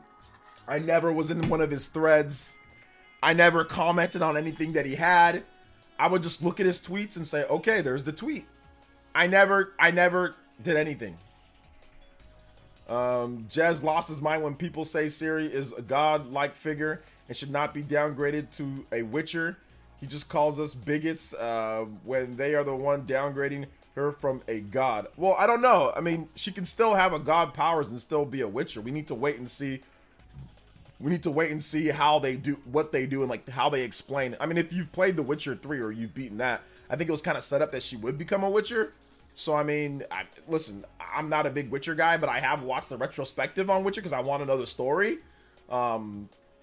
So yeah. Wait, Max blocked you also. Why? Is he actually 6'4"? Max is really tall. Well, both Max. I mean, Max Dreamcast guy, he's tall too. He's about 6 foot. But Max, like, Maximilian dude is, yes, he's very tall. He's very, very, very tall. He's a lot taller than me. And so, yeah, absolutely, he's tall.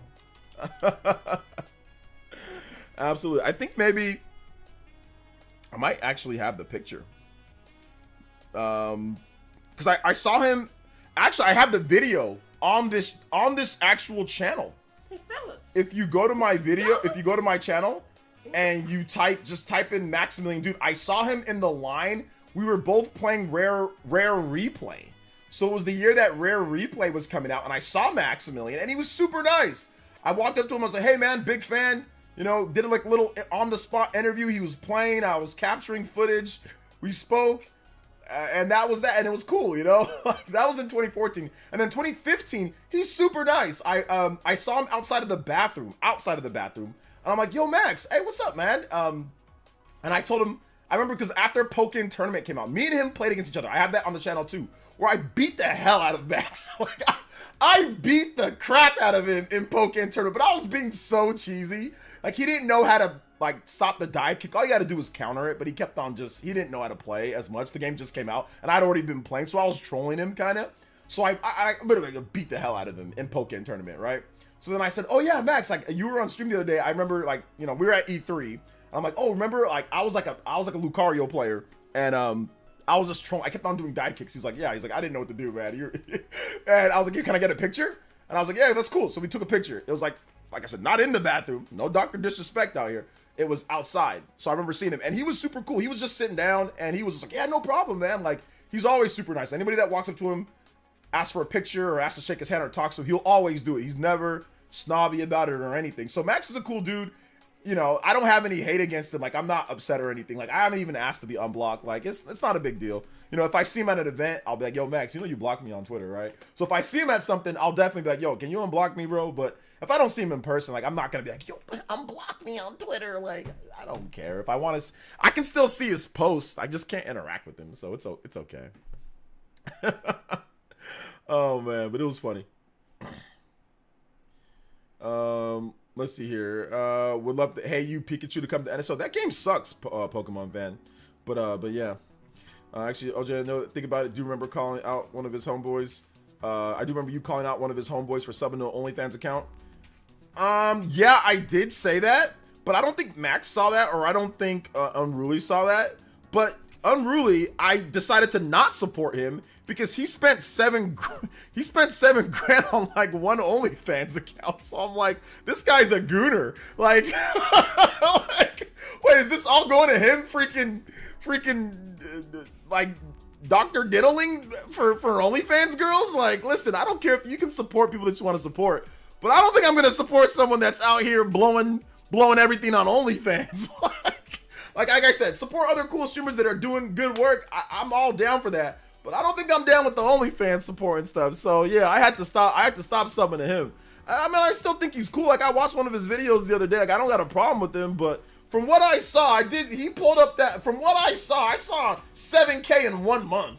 Not like 7K over a year or 2 years, but 7K in 1 month on OnlyFans. So I was like, yeah, like I said, I might be wrong on that. You know, I could be wrong. I don't want to slander the guy, but from what I saw that day, from what I remember, it was 7,000 in 1 month on that. So I'm like, is this what it's going to? I'm like, no, I'm good. I'm like, I'm good. I didn't miss it, my bad. Let me get it right now. Super Christian Mule with the dollar says, you follow Kamiya, I'm blocking you. Oh, well, yeah, there you go. And then Super Christian Mule with another dollar dono says, you missed my super chat. Did I miss your super chat? No, I didn't miss your super chat. You mean the $2 that you did? Yeah, thank you. I appreciate it. Super Christian Mule. Thank you so much for the multiple donos, man. I appreciate that, for real. For real. Thank you for the multiple donos. 70 on the board. Let's go. We forgot to play Noah and Mio. Got the 1 hour extension. We forgot to play that. We're definitely going to play that. Let's do it, boys and girls. Let go. 1 hour. You guys know it's Noah and Mio time.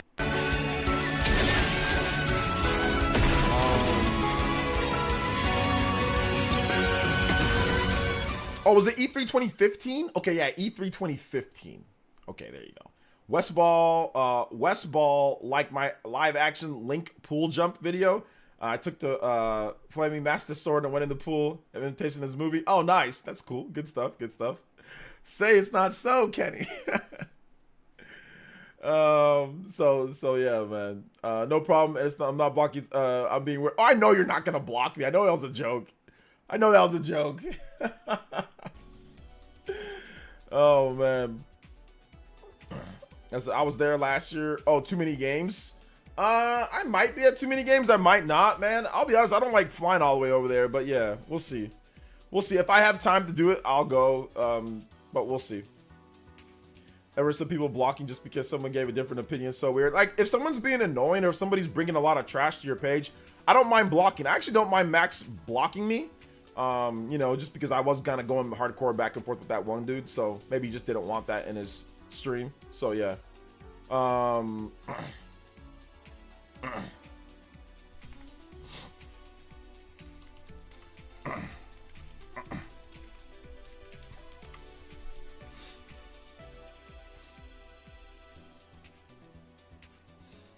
So yeah, but it's all good.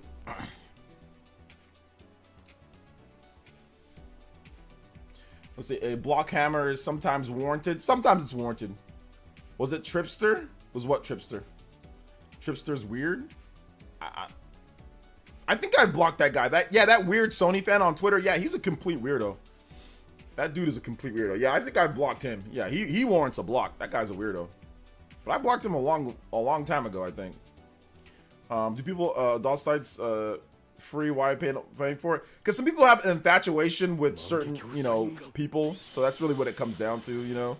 It's like, you know, so yeah, I don't want to feed the addiction. So I had to stop. But, you know, that might have been wrong or that might have been a joke, but I don't know if it was or not. Travarius with the Tune In Tier pledge. Thank you so much, Travarius. Welcome back to the Tune In Tier squad. Thank you so much for becoming, once again, an elite ninja. Appreciate that. Let's go. Thank you so much, guys. I appreciate the support tonight. You guys have been incredible. Appreciate that. Thank you for the donos. Remember, but we haven't had a ton of music suggestions. So we've had a lot of people drop donos, but not a ton of people. Like, if you drop a dono, you can put your music request that you want in there. So Christian Mural, if you want something, let me know. You dropped a couple. You know, if you become a member, you can also request a music track if you become a member, a new member. So yeah, big love. Thank you so much, Travarius. I appreciate it. If you want something, let me know. Who was some of the OnlyFans? Don't worry about it, guys. If you didn't catch what I said, then it's not really that big of a deal. It was a long time ago, and who knows if it was even correct. So I don't want to repeat stuff that could be false. So if you caught it, you caught it. If you didn't, you did it. You know. So yeah, it is what it is.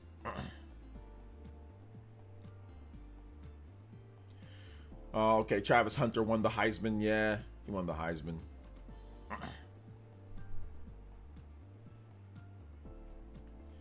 Let's see here. Oh, you want both academic? Okay, yeah, I got you. I got you on that one.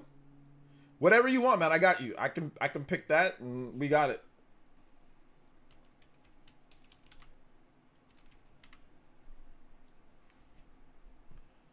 All right. Actually, no, that's not gonna work. Okay, I think this one will work. Puchata with the Twitch Prime, 20 months. Currently on a 12-month streak. Thanks so much, Puchata. Punish with $2 as well. Thank you for the 2. Punished. Appreciate that. We'll switch 2 weeks. Save the business. I hope that they expand the business. No, they'll save some business. They will save some business. They will save something. So yeah. It's good stuff. Good stuff overall. So somebody sort of comparison between the PS5 and PC version of Final Fantasy VII Rebirth. Somebody said, why does it look like the unfinished version? Doesn't look unfinished. I just think it looks like it's on a weaker system. Like, that's really all it comes down to. Looks like a weaker system. So PC, yeah, it just has more detail. It just has more detail in the face, better lighting and shadows and stuff. So yeah, yeah, like better resolution, better. Yeah, that's standard PC to Switch or PC to console comparison. That's what you get with PC. You get better graphics for the most part. Dun, dun, dun, dun, dun, dun. Boom, boom, boom. Mm, mm, mm, mm, mm, mm, mm. So yeah.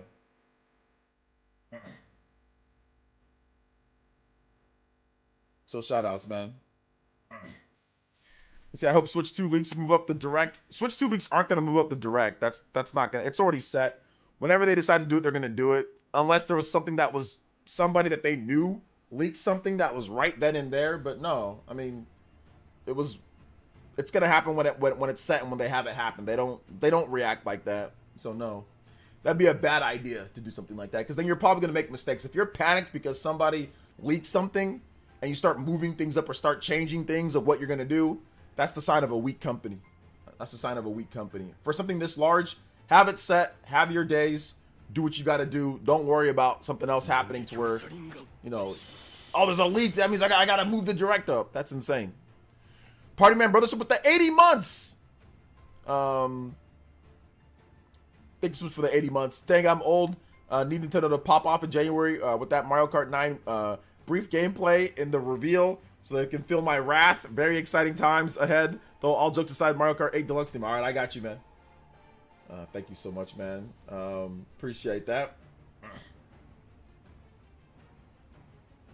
Thank you so much. We're going to get that in just a bit. Mario Kart 8 Deluxe theme. OJ, you should join the VTuber, make Xenoblade anime 3D character model. No. All right, here we go. That part of Metaphor songs always hits. It really does. Dun, dun, dun, dun. Na, na, na, na, na, na, na, na, na, na. Like that part is just so good. 409 hours of Metaphor. I'm ready to what? Ready to, I don't know what that means. Beat it? Ready to win? Ready to finish it? Can't wait to see the next Metroid Prime 4 trailer. I can't wait to see just the games, man. It's like it's been a while since we've had like the true Nintendo hype. So yeah. It's been a little bit of time. So if they ever can get it, if they could ever get it to where it could be, you know, like that hype again, which I think it's coming. I think it's coming. I think it's coming 100%. So yeah.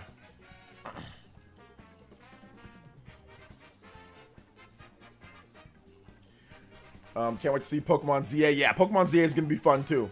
Pokemon ZA is good. I think it's gonna be good. OJ, I think the launch is exciting for me because I didn't follow the Switch leading up to the launch. So this is the most hype I've been for Nintendo console since the DS. Oh, okay, yeah. Yeah, this is a lot of people's first hype cycle.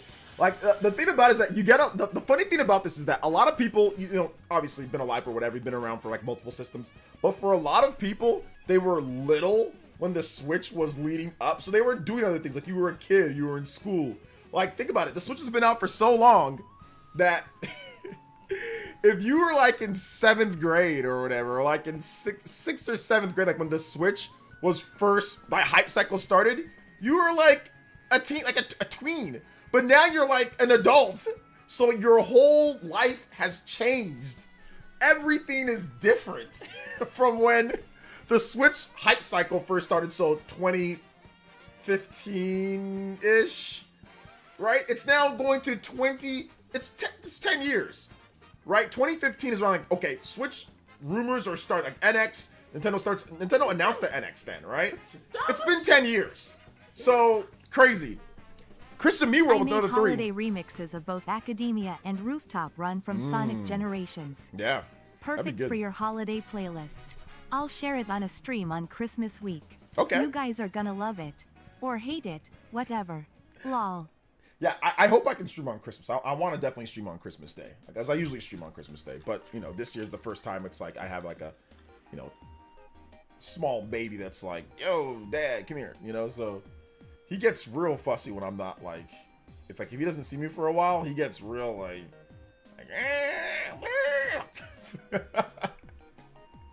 it's like he doesn't want to admit it though. When I finally go pick him up, he's like, eh.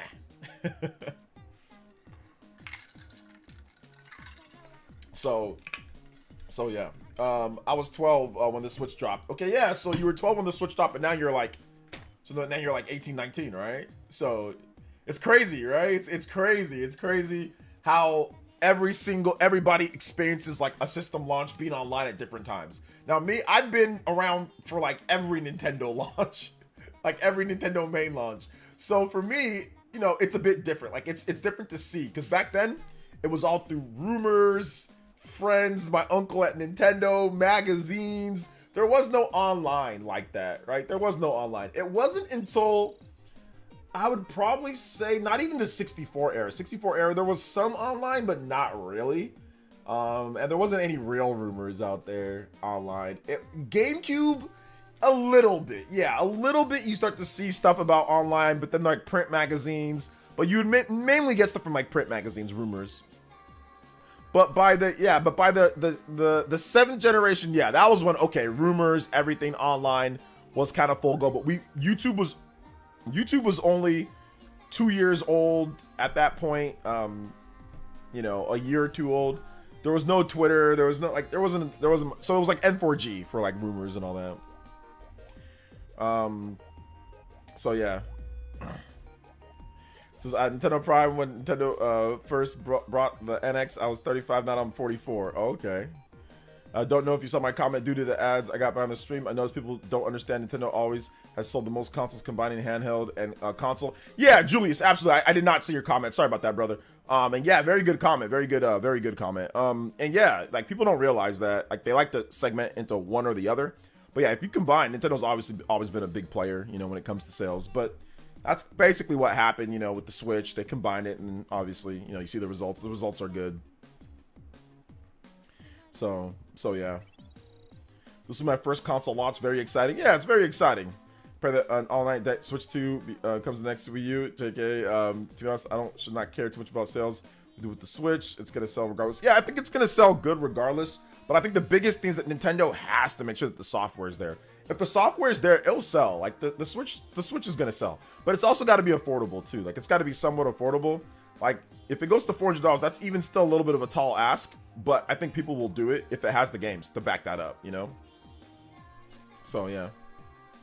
So it's gonna be sad knowing that Etika won't be there for Switch 2. Yeah, it's very unfortunate, but thankfully we got him for one launch. You know, I think that one launch. You know, sometimes the universe, you know, the forces that be work in very mysterious ways. So while it's very upsetting that Etika won't be here for this next launch, we can be happy for the time that he was here. You know, I think I'm not gonna say that the grieving period is over, but for me, it's more about saying, oh man, his memory was great, more so than saying, oh man, he's not here, you know. So it's more about, oh man, Etika, you know, yeah, obviously it sucks that he wouldn't be here, but man, remember what he did give us. He gave us a lot of great content, which is really cool. I mean, you know, he gave us a lot of videos, a lot of streams, a lot of that stuff is lost media, like a lot of his streams, but he gave us a lot of great videos, man. So yeah, it's good. So I appreciate everything that he did. Without Etika, we wouldn't have any of this. Without Etika, we wouldn't have the Nintendo community that we have at this point. Etika inspired so many people. So while, yeah, he's not around anymore, you know, in terms of the physical form, he's not around here anymore, but his spirit and his infectious nature, his love for content creation and what he did, it lives on in like so many people.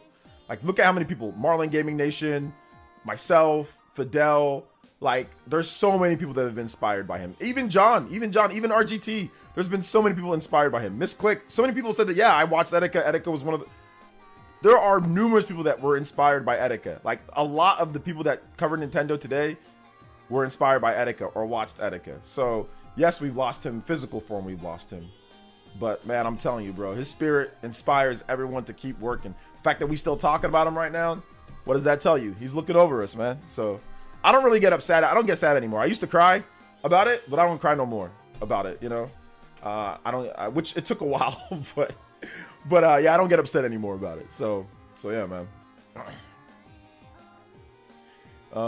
Let's see here. Etika's energy was unmatched, man. He was goated, dude. He's the GOAT. It's crazy because I was 18 when Switch was revealed back in 2016. Yeah, it's crazy. It's crazy, man. It's been a minute. It's been a minute. Pretty sure Party Man was 10 years old when the Switch came out. Yeah, 10 and a half. Why was I old when the Switch came out? Why was I old? Why was I not young when the Switch came out? I was old then, I'm old now. Oh, man. Yeah, we don't need to blame anybody here. Like, it's okay, man. We don't need to get into that. Do you think the trailer will be shown in January, February? I mean, I'm hoping January, but we'll see. Hey, what's up, Nick? Cross-platform games might hurt console sales. Cross-platform games might hurt console sales. Maybe not. I'm not sure. I think that's the thing. What makes Nintendo cool is that, like, just worry about what you do. You know what I'm saying? Don't worry about, you know, cross-platform. Just worry about what you do. What you can do is you can just put out the best bangers that you can put out that get people to buy the system, and let the chips fall into play where they lie. You know, people were saying that about the Switch. Oh, this is gonna affect the sales. Nobody's gonna buy it because of this and that. And what did Nintendo do? They just came out and said, yeah, we're not worried about that. We're just gonna come out and bring our own games, Breath of the Wild, bring our like big titles, and we'll let whatever falls into line, it falls in line, right? And look at what happened. So I think it's gonna be very similar with the Switch too. They're not really worried about, oh, this X or Y third party or cross. Like, they're just worried about what they got to do, in terms of their first party game. So worry about that and then see what happens afterwards. You know. Do you think the trailer could premiere during the Super Bowl? I don't think it could premiere during the Super Bowl. No. I think they might have a Super Bowl commercial, but I don't think it's gonna premiere for the Super Bowl. No. Imagine if you just started streaming as a VTuber and acted like nothing happened. Okay.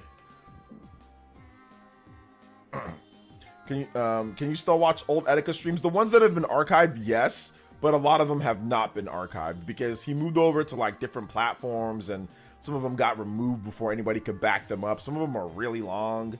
But if you go to Etika Memories, you can watch a lot of his content is backed up. But a lot of it is not. I mean, a lot of stuff that he did is just not backed up, which nobody knew what was going to happen, obviously, and just nobody backed it up. But anything that before his channel got deleted, because his channel got Yeetus Deletus. So the stuff that was backed up was only when people thought ahead. Some people were like, well, let me just capture this stuff. Some people were like, let me just get this stuff down. But his channel disappeared because he had a mental breakdown and was like posting stuff that he shouldn't have posted on there. So YouTube shut his channel down. And if you didn't get his stuff then you didn't get it. It was just screwed. But luckily, there were people that were backing up his stuff, you know, but not everything was backed up. So yeah. So that Niner hat player that walked out, that was bad. He didn't want to play. That Niner player that walked out bad, he didn't want to play. Yeah, I'm not really worried about that guy. He's not important anymore. So he's a moron, not really important. So yeah. Who cares? If he doesn't want to play, he doesn't want to play. Do you think Nintendo's going to have a revolutionary game like Breath of the Wild at launch Switch 2? It's hard to have a revolutionary game, but you can usually bank on Nintendo having one. If you look at their history, let's just go over the history of Nintendo's home consoles, at least. They usually have one good revolutionary game. Original Mario Bros. Super Nintendo, obviously, they had Super Mario World. You're looking at the N64, Mario 64. You're looking at the GameCube. You can say, I would say Melee to a degree. I'd probably say Melee, but there was already Smash on the 64. But I'd say Melee was pretty up there. Very good game. Actually, I mean, it might be. It's still to this day, and it's inspired tons of other games like Rivals and Brawlhalla and all that. So yeah, you could probably say Melee. And the best-selling GameCube game. If you look at the Wii Sports. You look at the Wii U, not really anything there. They thought Nintendo Land would be that revolutionary game, but it wasn't. So Wii U, no. Switch, yes. So there's really been one home console that I can think of, at least in my opinion, that didn't have a revolutionary game there at launch. And that was the Wii U. Outside of that, pretty much all the other ones did.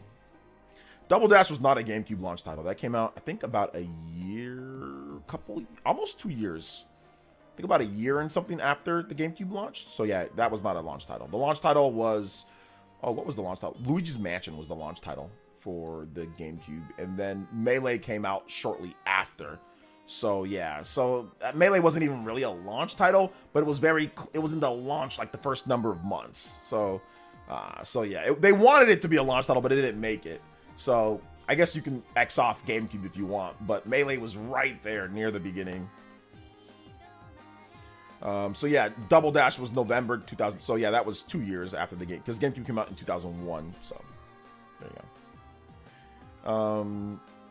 Well, yeah, I said home console. Nintendo's portables have had a very iffy history with big games. Sometimes they have stuff, sometimes they don't. You know, the original Game Boy, I think that, like Tetris, right, or something like that. So that was that. If you look at like the Game Boy Color, I mean, if you're gonna count like Game Boy Color or whatever, I mean, you can or cannot. But if you want to go to like GBA, I don't even know what the GBA launch was. I don't think it had anything too crazy. The DS, what did the DS have at launch? Let me see. Let's take a look. Launch titles for GBA. Let's see what the GBA had. GBA launch titles. GBA launch titles. Hardware. Color variants. Games. Launch titles. Army Men. Castlevania. Circle of the Moon. Yeah, there was no revolutionary games with the GBA launch. No. There was a lot of launch titles, but there was nothing there that was like, oh my gosh, we remember this for forever. Yeah, there's nothing here. So yeah, GBA, no. DS, maybe? Did they have Nintendogs at launch? DS launch titles. I don't know if the DS had launch. They had remember the DS's launch titles. So what were the DS's launch titles? Every launch title for the Nintendo DS: Urban Asphalt, Asphalt Urban GT, Feel the Magic, Madden, Metroid Prime Hunters. First, that was a demo. Spider-Man 2, Mario 64 DS. Nah, nothing there either. 3DS, nope. 3DS didn't have it either. So yeah, I would say that their handhelds mainly, no, not really. Really, the only thing was, I think the Game Boy launch titles. I think that launched with Tetris. So it launched with, yep, the North American launch was with Tetris. In Japan, it didn't have it, but it had Super Mario Land. But here in America, it had Tennis and Tetris obviously is incredible. So Game Boy Color launched like with Tetris DX, Pocket Bomberman, and Wario Land 2. Yeah, Game Boy Advance, there wasn't really anything there. So really only the Game Boy that you can truly say there was like a revolutionary title at launch.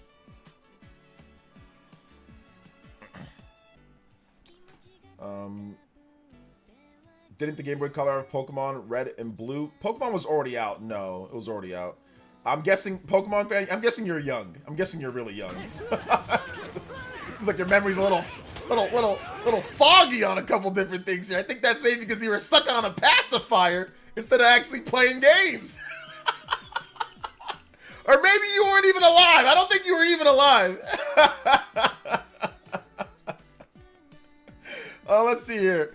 Punish with the $2. It says people can scoff, but reboot of Nintendogs would be fire. I don't know if Nintendogs can still work in today's day, like to the effect that they had it before, but maybe. I mean, maybe for sure.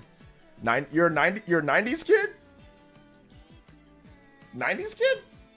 I don't know about that. Are we talking about 1999? 98? We talking about 98?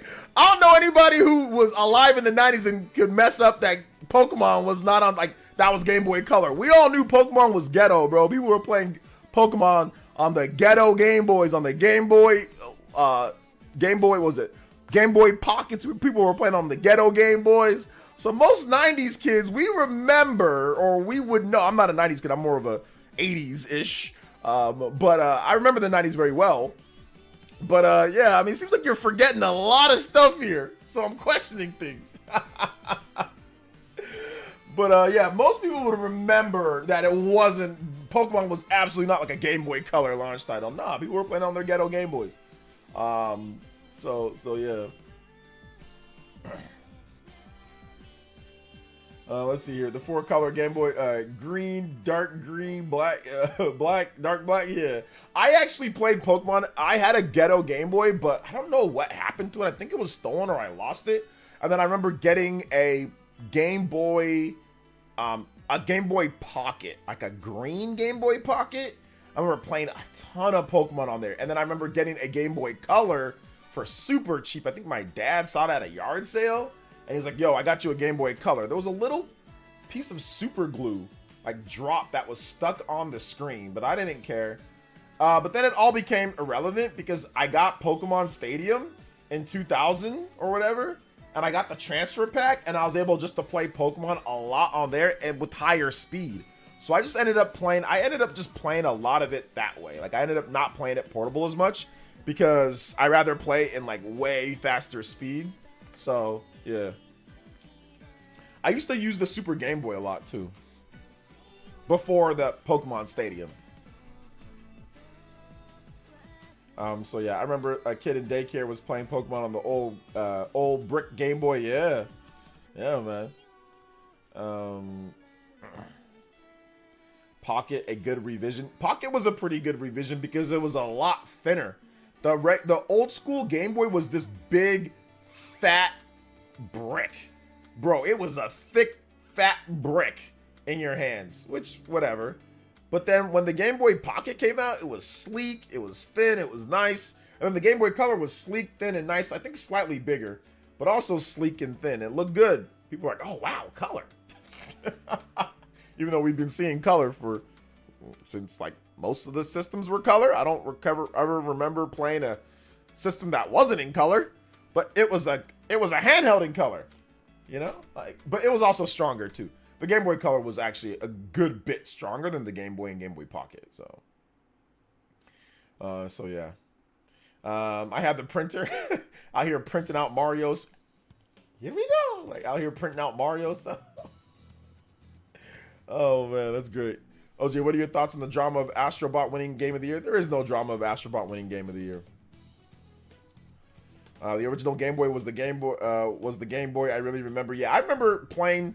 The original Game Boy lasted so long. Like I remember it from when like I lived in Los Angeles. When I lived in Oregon. I remember when I lived like Central Valley at the beginning of it. I remember it being all the way like in one of the houses that we had all the way to like the end of that, near the end of the 90s, and then Game Boy Color. So like the old school Game Boy like brick that lasted. It seemed like for like a whole lifetime because it was just around. And you know, when you're little, your life changes so fast. Like, when you mature, you get older, your life changes and you move. Some people don't move, I mean, if you're lucky enough, but we moved from different places and states and financial status and blah blah blah. So you know, you feel like things happen. Like it can be 3 years, but it can feel like it was 4 or 5 or 6 years. Like at least for me back then, it felt that way, just because of just super change of scenery, you know, super change of scenery, but there's still a constant, that old school ghetto brick Game Boy, and like the games that would come out for it, you know.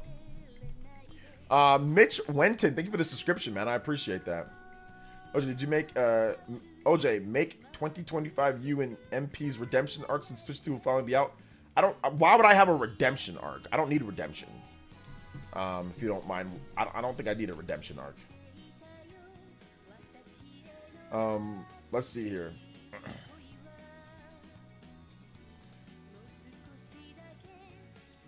What's the sales number for the Game Boy? 119. You gotta watch my sales videos. We go over it all the time. 119 million, I think, or so. The original Game Boy, like 119. Nintendo has it posted. You can easily access any sales number from their first generation all the way up. But yeah, watch my sales videos. We go over it all the time. Like the best sales and all that. Gotta watch the videos. Watch the videos. But yeah, 119. No, sorry, my bad. Almost 118.69 million units. 118 million essentially. Almost 119. I was off by about 300,000 units. So there you go. Shout outs to iSizzle though. Appreciate it. I'm just messing around with you though, man. Appreciate you, dude. Appreciate you. YouTubers from here are crying because the TJs were trash and Astrobot didn't deserve. I can't stand this garbage content. What? I mean, who cares? They're just clickbaiting. I mean, like, Astrobot's a good game. Do I think it was game of the year? No. I think Metaphor ReFantazio was game of the year. But that's okay. Like, that doesn't mean it's not a good game overall. But I get it. You know, a lot of YouTubers, they don't like platformers. They don't like games that kids can play or that's cutesy or whatever. So the game sucks, you know? To them. The game's trash. So, yeah. So, yeah. But it is what it is. You know?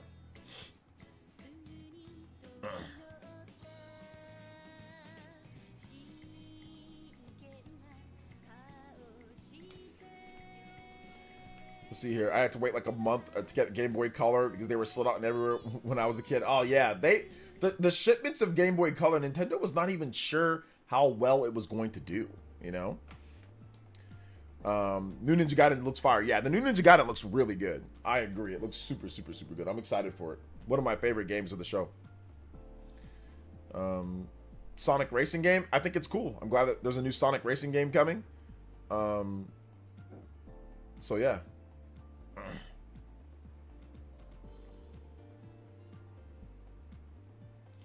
So, yeah, absolutely. Absolutely. I'm looking forward to it.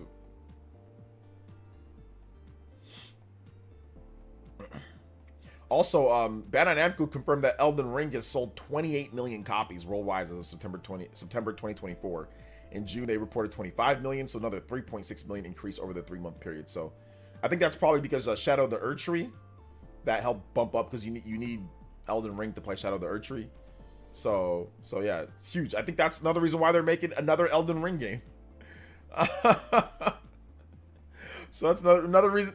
Dude, they're making money hand over fist on Elden Ring. So they're gonna milk that baby, man. They're gonna milk it. We've gotten 3 games in 2 years. It'll be 3 games in 3 years. Well, one of them being a DLC, obviously, but another one being another game. But yeah, 3 years, 3 games. 2022, 2024, now 2025. So they're gonna looks like they're gonna knock that till the wheels fall off, baby.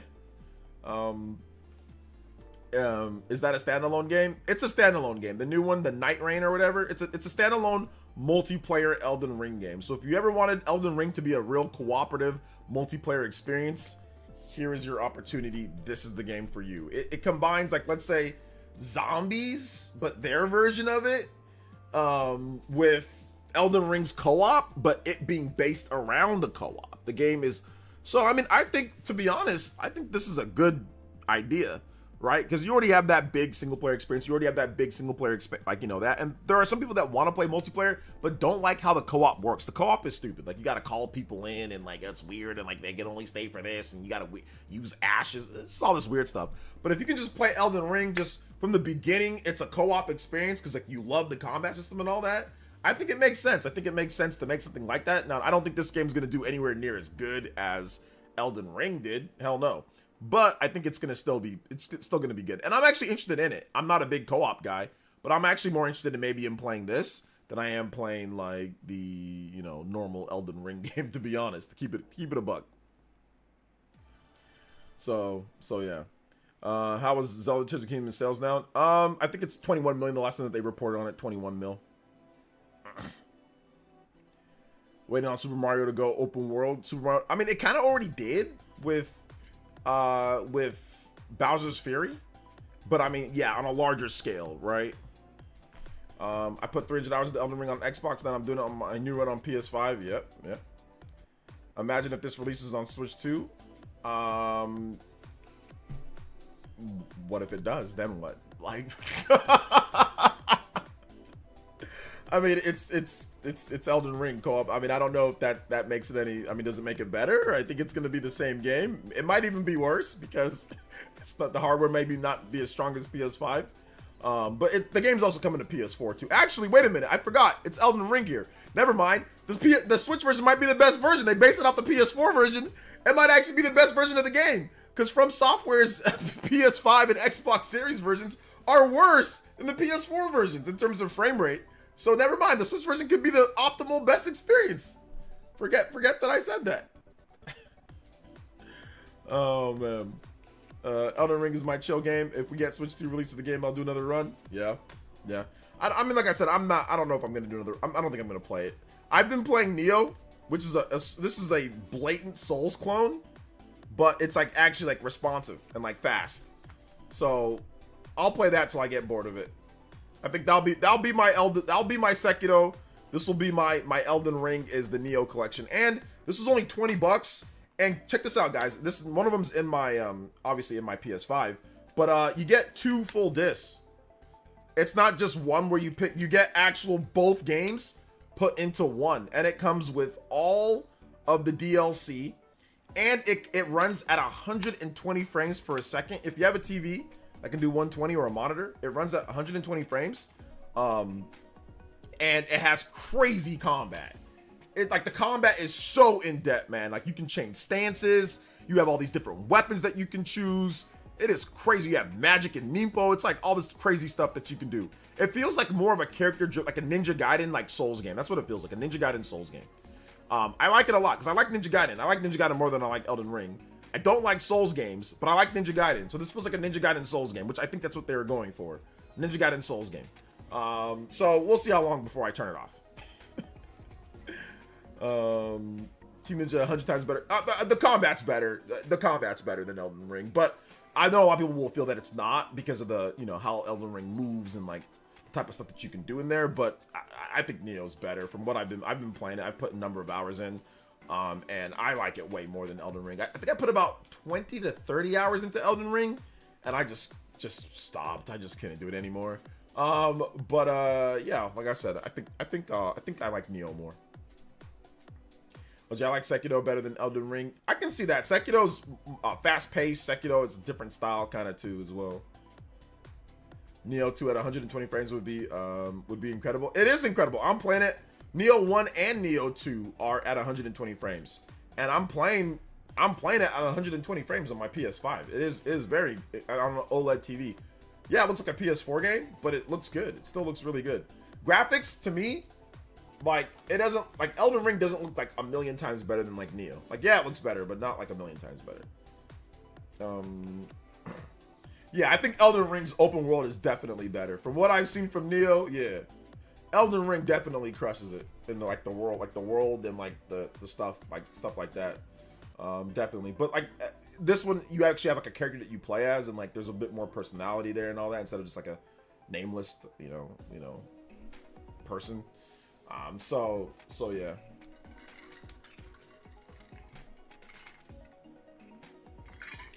Elden Ring combat seems generic at first, Triple X, but then once you actually get into the meat and potatoes of it, it actually becomes very in depth, you know. But if you're watching somebody and you kind of don't know what it's about or whatever, then yeah, it can seem that way. But nah, there's a lot of depth there. So yeah. A lot of depth there. A lot of depth there.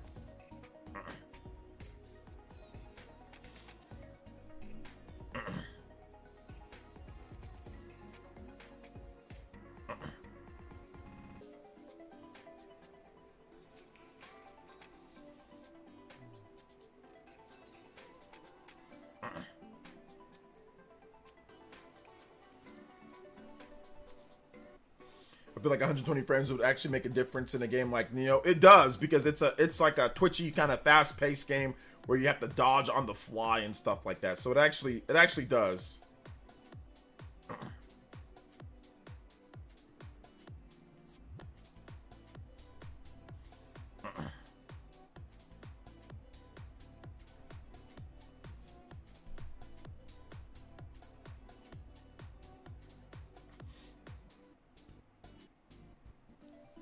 I hope Elden Ring is optimized for Switch 2. We don't even know if Elden Ring's coming to Switch 2. We have no idea, so we gotta hope that it's even coming in the first place, man. but it's not even optimized for the PS5. It's not fully optimized. But like before, we gotta see if it's even coming first. Before we start saying if it's optimized or not, let's get the announcement. Hell, let's get the Switch 2 first. You think Xbox and Sony outsourcing to other studios to develop their first party similar to what Nintendo does would help push their games out faster? They kind of already do that a little bit with some of their first party stuff. I mean, Microsoft has so many third party or first party studios. They like Microsoft bought all of the stuff that they would outsource. So I don't think Microsoft needs to do anything more. They have enough teams to make all the games that they need. I don't think Microsoft needs to outsource anything. So no, with Microsoft. Sony, no. Sony has a bunch of teams as well. And any team that they want, they just buy them. If they want a game, they'll buy it. So no, I don't think they need to do anything. I think really the reason why it's taking so long is because they underestimated the time of development for their biggest games. That's really what it comes down to. The market, how difficult it was, a lot of layoffs. That's really what it happened, man. It's not about, oh man, we don't have enough developers. They're firing developers. Like Sony and Microsoft are firing developers. So it's not about not having enough developers, or they wouldn't be firing them in the first place, you know? So yeah, it's not about outsourcing or anything like that. It's about development time. It's about structure. It's about make sure that the game is you can't just snap your fingers, pick a development team, rush them to make a game, and then all of a sudden you got a game of the year. You got to plan it. You got to make sure that you got the right people. Do you trust outsourcing your game? You know, there's a lot of factors, man. It's not that simple, you know? It's not that simple. It's like, hey, you make this. Like that, it doesn't work like that, you know? Now, can you get people to do it? Sure. But like I said, it's something that it takes a ton of time, and it's not about like how many developers you have or that they're lacking support, you know?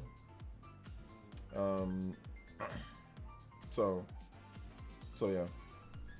Nintendo's been hiring people all throughout. I mean, this whole time. I mean, like before COVID, after COVID, Nintendo's always been hiring people. So they've been hiring. They're still hiring. They're still hiring. So, but Nintendo doesn't lay people off like that. But you know, so yeah. 8-year plus system. I mean, the Switch is like an 8-year system, so I mean it's possible, but I'm guessing that Nintendo will actually have a real upgrade to the Switch to the Switch 2. Like there actually will be like a real upgrade, you know.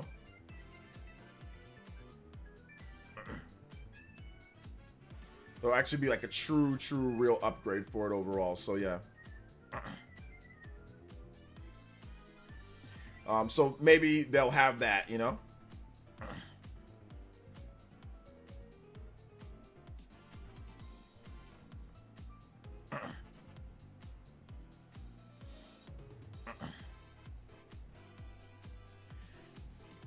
No, I mean, OJ, not a huge amount like Xbox or PlayStation did during COVID boom. Yeah, they've just stayed steady. Throughout the whole thing. But yeah, there wasn't like a huge boom, but there was no point in having a huge boom when you can just stay steady, you know? Just stay steady on what you're doing, and you don't really need to have a boom overall.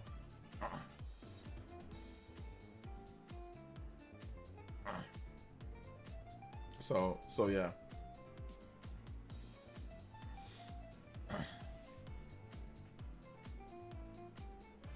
Make sure you guys hit that like button. If you have not hit that like button, make sure you guys hit that like button. Let them know that we are actually streaming out here. If you got questions, feel free to tag me at PlayerEssence, #PlayerEssence by itself. More than happy to answer your questions as well. Appreciate that, guys. Shout outs. Do you think the Switch 2 might get a variant in a few? They always do. I mean, like, I can't remember the last time Nintendo, any type of portable handheld form factor, didn't get a variant. They always do. Even Nintendo home consoles will get variants. I mean, the Wii U didn't, but I mean, the Wii got a variant.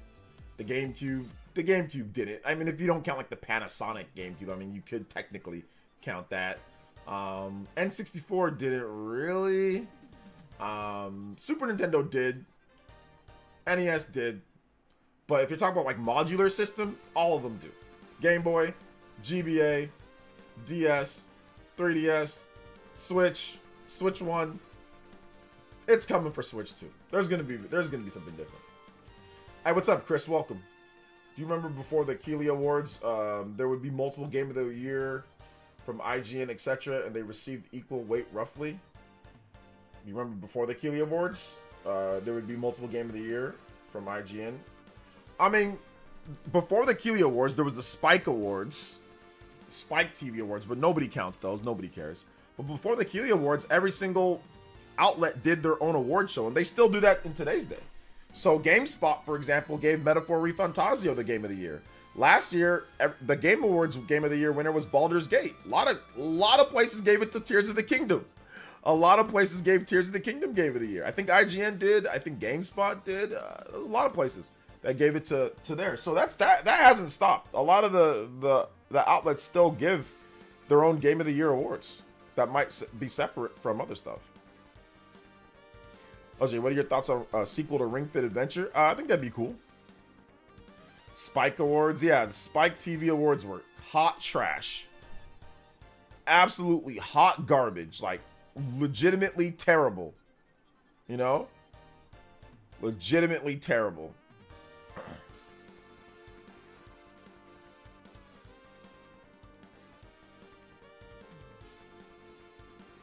So, yeah.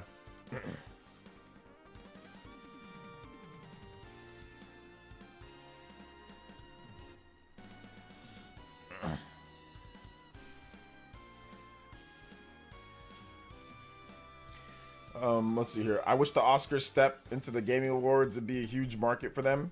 The Oscars? Not after what Ferris said. F the Oscars, F the Oscars, F the Oscars. Nah, not after that. But I mean, if you're looking at the viewership for the Game Awards, I don't know. Did Keighley ever post the stats? Game Awards 2024 viewership. I don't know if Keighley. I usually see Keighley's says sets new record. The Game Awards 2024 was the most watched edition ever. So Insider Gaming has the thing bigger than ever. A report published by Steam Charts has revealed the Game Awards across top channels racked up combined peak concurrent viewership of 4 million users, had a total watched of 15 million hours. Over 1,498 channels were logged broadcasting the event in some way. So I don't know if Keighley hasn't given the numbers yet. But yeah, like, the Game Awards are huge, man. Like, I don't think they don't need the Oscars help. Like, they can simply do it on their own. Like, they don't need the Game Awards. So yeah. More people with their fake mock-ups of the Nintendo Switch 2. People are. Is this a first one that actually looks legit? Who knows? This is a fake mock-up.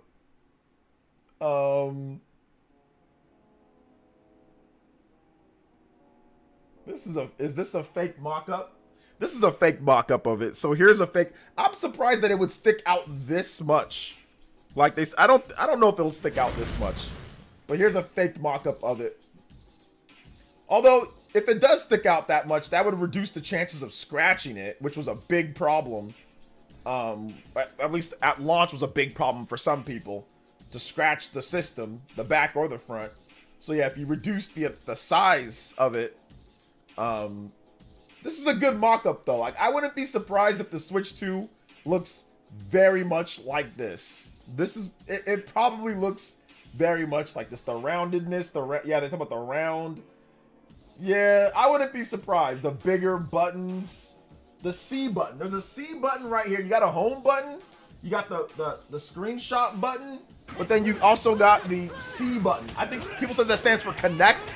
Connect to some type of service, some type of thing. Connect to the eShop. I don't know. It's right there, so it'd have to be something that'd be like a like something that would be you know, that you couldn't accidentally hit and it'd cause a problem. You know. So we'll see. Create your own mock-up MS Paint. All right, I'm gonna do my own mock-up in MS Paint right here. Oh, this is. Oh no, that's not Paint. That's Notepad. Hold on, let me get. Where's my MS Paint? MS Paint. All right, here we go. MS Paint. All right, so let me see here. I don't use MS Paint a lot, but I'm gonna try. I'm gonna try to do it right now. All right, so let's go. So here's the switch. Oh, this is, you gotta use a mouse to try to. Here's the Joy-Con.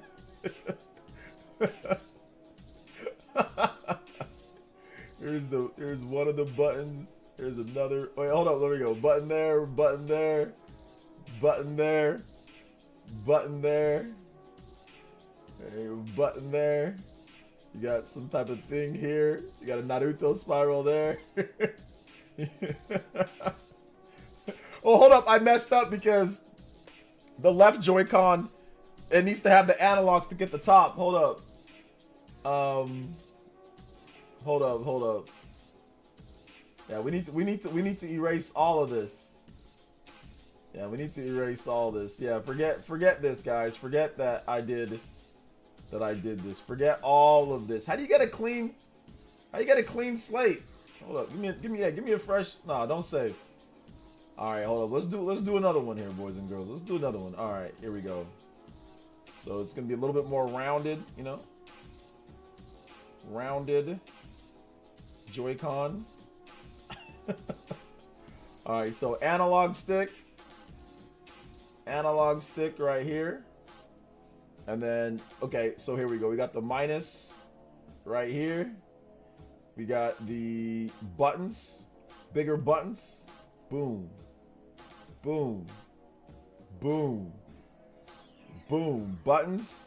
You got the little capture square right here. All right, nice.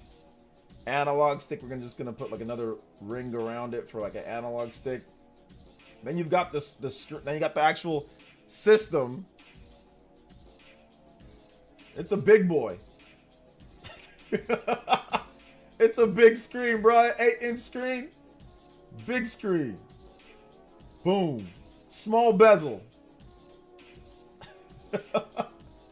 Don't worry about it not being small bezel. Boom. Man, it's looking good. All right. So next up. A little lopsided on the Joy-Con, but that's okay. A little big on the bottom, but that's okay as well. All right, so now we got the buttons right here. We got the plus. We got the buttons, bigger buttons. One here, one there, one there, one there. Analog stick. Boom. Boom. And then like the round button here, then like the one here that's got like a C. All right. So here we go. This is this is what's it called? Whoa! Nintendo. Oh man, that D went crazy. Nintendo Switch.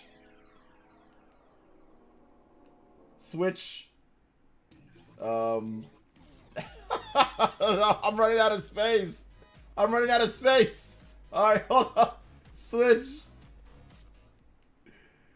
Nintendo Switch.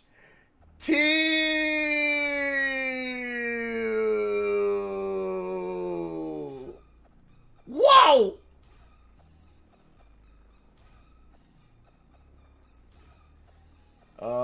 Whoa!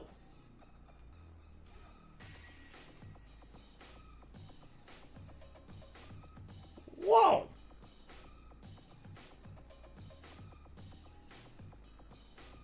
There you go. Please submit this to Furukawa-san. Bro, this is the best mock-up I've seen, in my opinion. This is the best mock-up we've gotten for the Nintendo Switch 2. This is a very good mock-up for the Switch 2. Thank you for the another $2. I appreciate that, Mr. Punished. The Nintendo Switch 2. Somebody, it's a leak, man. Somebody send that to Prime. Tommy Bear knows. He helped me draw up that leak. That's why I got that from Tommy Bear Knows. So we had to get that from Tommy Bear Knows, brother. Let's go. I was just getting the cease and desist. Oh man, cease and desist coming through. Let's go. Whoa! It's the T. It's official. OJ just leaked the Switch 2. Get Prime on the horn. Stat, yeah. Stat ASAP. Stat ASAP, man.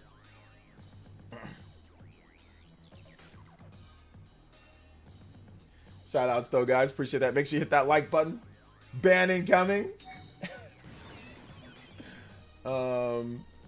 Big love to Martin. Thank you for the subscription. Appreciate that. Let's go. So yeah. Nintendo 62 MEGALEAK meme. Better send all the deets to Prime. Yeah. He says, "Ding dong, it's me, Doug." I know, bro. I'm seeing you on the camera. Wait, hold up. I installed the new cams across the house, bro. I got an alert. I got an alert. Uh-oh. Uh-oh, man. Bro. Uh-oh. I'm looking outside my... I'm looking outside. Uh-oh. And I see... You better watch out, otherwise Nintendo Ninjas is coming. Whoa. You got some skills with the mouse. Let's play Mario Kart SNES Rainbow Road. Oh, man, bro. I'm telling you. Yeah, I can see the cam right now, man. I see him up front, bro. I see him up front. Imagine if you got contacted by Nintendo lawyers tomorrow. I'm like, yo, what up? Thank you for the $3. Shout outs to the cool guy. Thank you for the big 3. Let's go. Sir Fox, thank you for the 11 months. Oh, you're very close to the Hokage. Or sorry, to the Renengan badge. Let's go. 1 year. Curious if Switch 2 will be a stable system compared to current Windows gaming handheld. A stable system. What does that mean? Current window. What does stable mean? I don't understand that. Let's see here. Imagine if you got... Okay, I already read that. My bad. Doug Bowser. Yeah, Doug Bowser in the neighborhood watch, bro. Doug Bowser with the neighborhood watch. So, yeah, I gotta be careful there. So, gotta be careful there, man.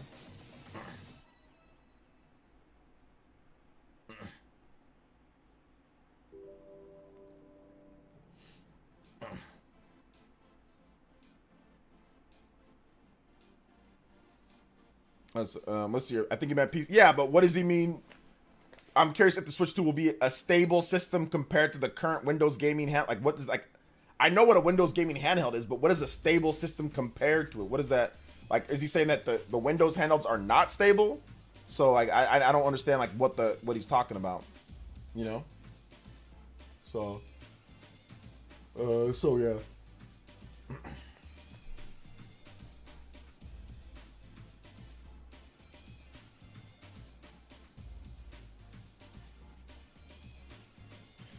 I need to be able to play the Bowser laugh. I would think, yeah, we need that, man. The Bowser laugh is good. Bowser laugh is good, bruh.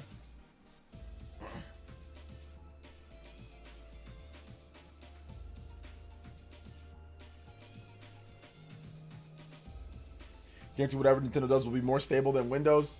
So does it mean like stable as in like the instability of like Windows crashing and things like that? I mean, yeah, clearly. It's not going to be anywhere near as complex when it comes like to the OS or to the system. So yeah, it's not going to be like that.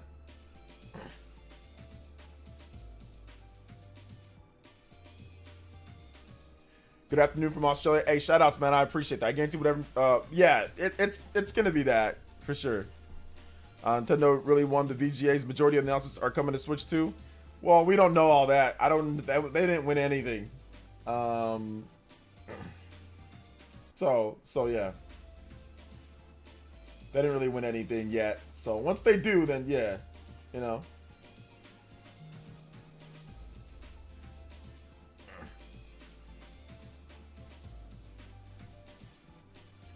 So all the accessory leaks, you think that the release news early? They'll think they'll release news early? No, it's planned for whatever it's planned. These accessory leaks are happening because the announcement is coming very soon.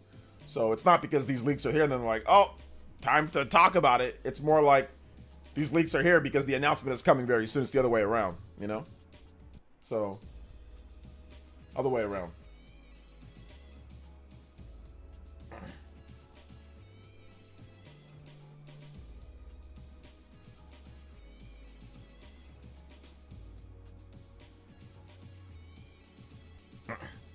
I don't want Naruto live action. It'll be worse than the One Piece live action. The One Piece live action was good from what I remember, or from what people were saying. It's actually pretty good, like the Netflix series. And whatever, man. There's a million Naruto movies. It's okay. It might be good. They've done a live action Naruto thing before. It's called what is it called? It's called Fighting Dreamers.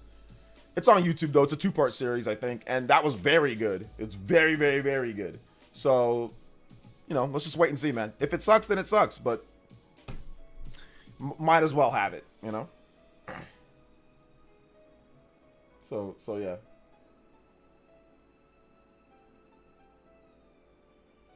And I'm a big Naruto fan, you know. I'm a huge Naruto fan.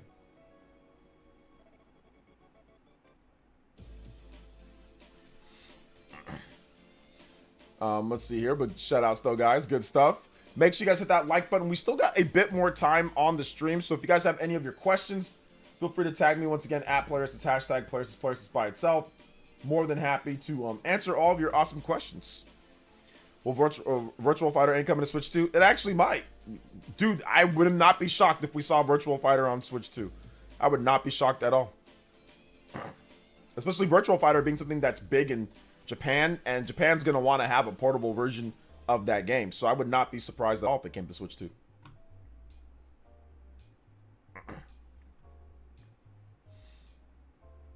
Do you think Switch 2 graphics will be like PS2 to PS3 upgrade? There'll never be a PS2 to PS3 upgrade, I think, ever again.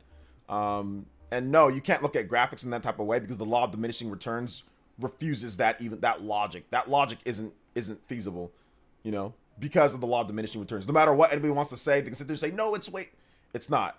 When you start adding polygons to something, your perception of what is a bigger jump is not going to be as impressive as you add more. You will lose the detail because your eyes won't be able to pick up on it.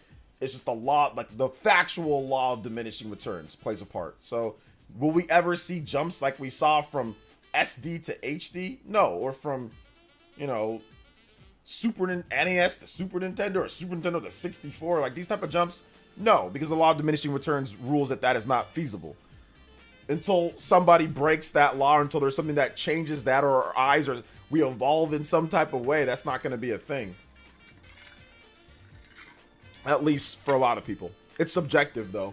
Somebody could still say, no, it's changed a lot. So, but factually, no, you add more polygons, it doesn't look more impressive.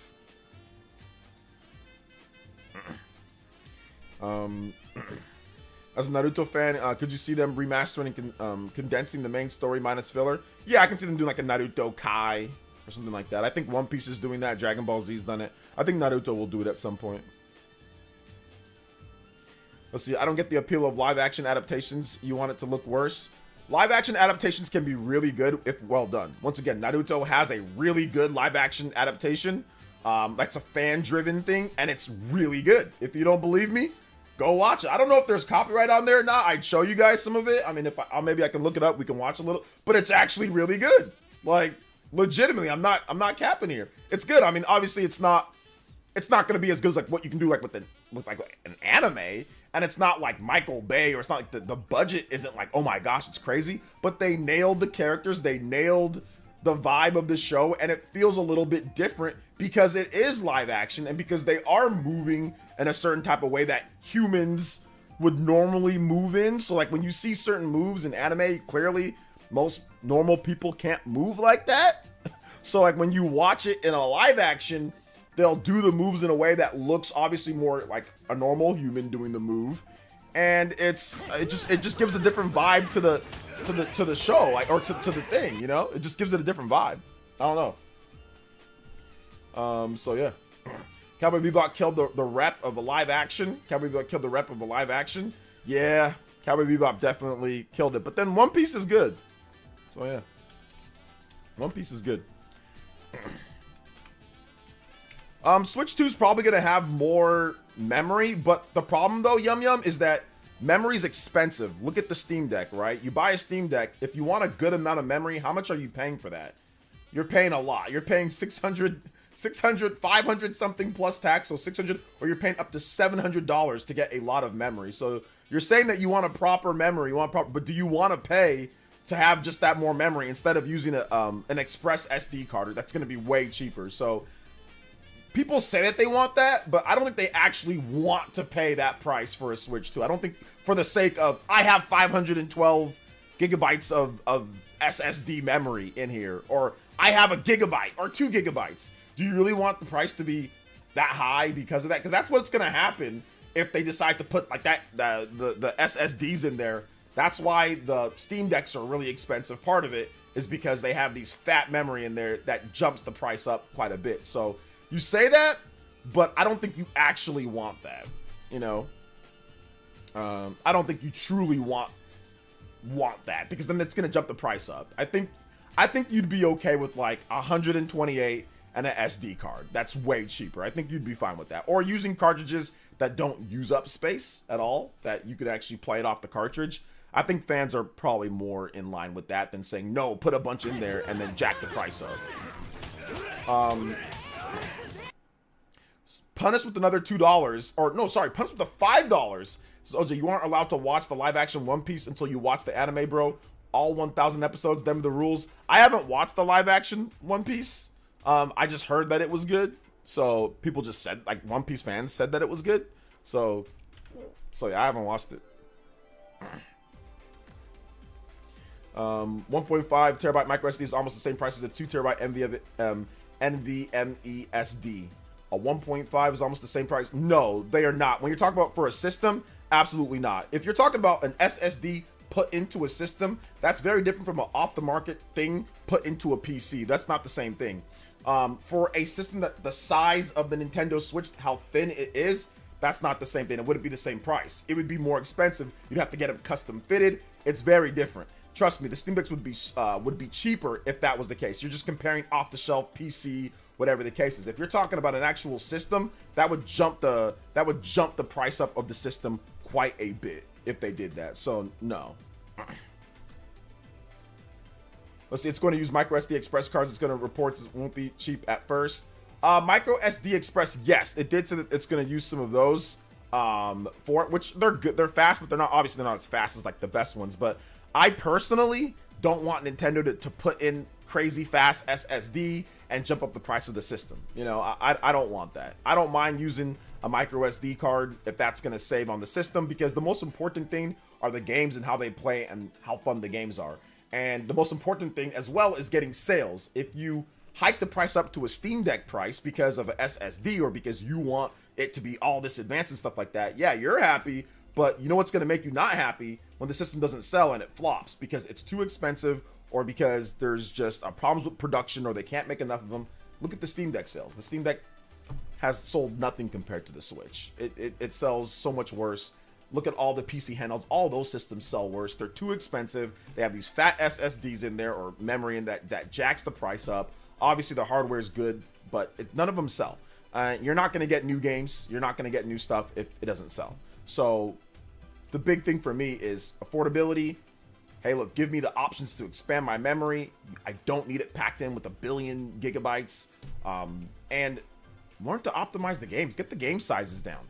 It supports physical games. You know, physical games can run off the cartridge, so you don't always have to use your system memory. You don't have to download everything. So there's other ways around it. It doesn't have to be like PC handhelds, you know? PlayStation wants them to use a hard drive from 2009. I don't want them to use a hard drive. Hard drives are big. I don't want them to use that. I want them to use their fast flash memory. They got advanced flash memory that they can use, and then you can have micro SD cards in terms of Express. So, yeah.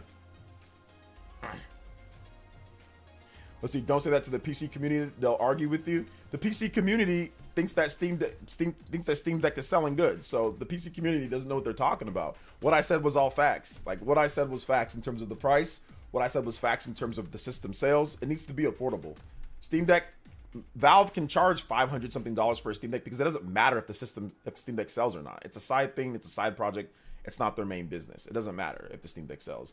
All these Asus ROG Ally, Lenovo, Legion Go's, all these things are side businesses to their PC business. This is Nintendo's main business. And if this is their main business, they need to make sure things are affordable so everyone can buy one. You know, so all these PC handhelds and all that, those are, doesn't matter at the end of the day compared to what Nintendo has to do. It's different. Um, let's see. The only reason I need a bigger store is because I live in the remote area where internet is barely available. Wouldn't you need better? Wouldn't you want physical games then? If that's the case, so you can buy a game physical and not have to worry about downloading anything, because you said internet is barely available. So that, I mean, I guess your internet's not as fast, and all of that. So yeah. Yes, affordable. Yes, affordable. Yes, affordable. Absolutely. Yes, Nintendo affordable. Yes, the system. Switch is 200 to 350. That's way more affordable than a ROG Ally or like Lenovo Legion Go or the highest end models of the Steam Deck. Yes, they're hundreds of dollars cheaper. Absolutely. Unless, are we having trouble counting here, Silver Ramos? Do you want to start comparing prices of a Steam Deck OLED to a Steam Deck to a Switch, or like a Lenovo Legion Go, or like a ROG Ally, the newest ROG Ally to Switch? Do we need to compare the prices, or are we having trouble here? Do we need? I mean, come on now. Some of y'all are so pessimistic. It's like facts are like, huh? Facts? No. My opinion is better than facts. Or maybe $100 isn't a big thing. Maybe. Oh man. So all I know is Breath of the Wild should be $20 by now. And that's fine. That's your opinion on the price of a game. That's value or whatever the case is. What I'm saying is affordable compared to the PC handhelds. And that what I meant is that's what we were talking about. We weren't talking about what you think game prices should be. That was irrelevant to what I said. And you know that. This man got pre-built red herrings built into his discussion. Like, Nintendo affordable? What? Yeah, look at the price. Well, Breath of the Wild should be 20. What the hell? We weren't even talking about that. We were talking about the system prices, not your opinion on what the game should be. We were talking about system prices compared to PC handhelds. I got them built-in Twitter red herrings. Let's go. Let's see here. Yes, internet is barely available, and physical games are almost non-existent in my area where I live. Where do you live in the North Pole? You live in the North or South Pole, brother? This man live in Antarctica, bro. God dang. Okay, I'm sorry to hear that, bro. That sucks. Yeah, hopefully they can do what you're asking, man. Hopefully they can do what you're asking.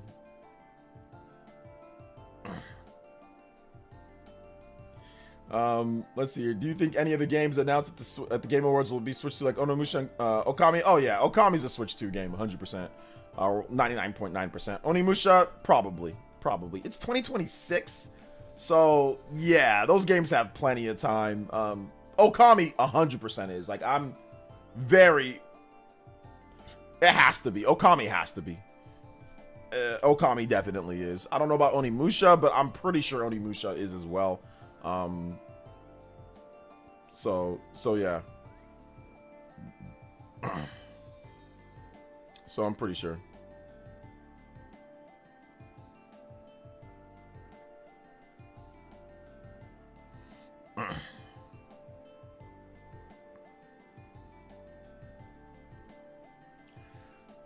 Yeah, sorry to hear about that, Yum Yum. That's crazy though. The nearest store for him is like 1,000 miles away. I mean, it seems that way, bruh.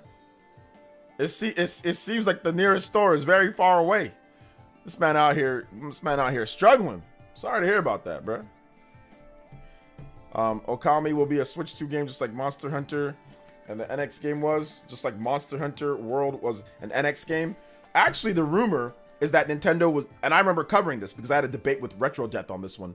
The rumor from the very beginning was that Nintendo was getting a ground up Monster Hunter game. Even from the very beginning of the Switch was that it's not going to get World, but it's going to get a ground up Monster Hunter game. So that was it. That was it from the beginning. There wasn't like, oh yeah, Monster Hunter World's coming to Switch. It was no, they're going to get a separate game built for it. That was the rumor that I covered back in 2016, and it became true. I also had a debate with Retro on that as well. So yeah. Depending on who you talk to, some people think Monster Hunter Rise is better than World. So I don't want Capcom to create a new Monster Hunter game. Just give us Monster Hunter Wilds. I mean, I think that they might just do that, but they might create a new game. I don't know. But either way, they're going to have to figure it out because they're going to need the portable base for Monster Hunter. Although they're going to get a huge amount of sales on on PC. PC is going to be a massive market for Monster Hunter, so they might not need it, but I'm pretty sure they'll either create something or they'll port Monster Hunter Worlds. I don't know. I kind of want them to create a specific game, because that way you can truly take advantage of the system itself and not port something over, and it'll be a downgraded port instead of you create something for it. I think that Monster Hunter Rise is a better Switch game than a port of Monster Hunter World would have been on the Switch, if that makes sense. So if they ported Monster Hunter World, I don't think it would have been as good. I think that Monster Hunter Rise being built for the Switch made it an actual better Monster Hunter experience than a port of World would have been. But that's just my own personal opinion.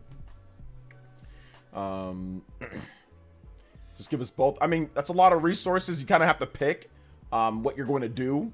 Because you obviously Monster Hunter is not a live service, but it's an active game. You want them actively playing, so you might not want to split the base as well. So usually pick one and then you kind of go with it, unless it's like something that comes out later. Like Monster Hunter Rise came out way later for like Xbox and PlayStation. But if you're gonna do that, it'd have to separate them, right? So you'd have to separate them quite a bit. You couldn't have both of them coming out right around the same time. I doubt that would happen, but you never know. You never know. They might do both. They might not.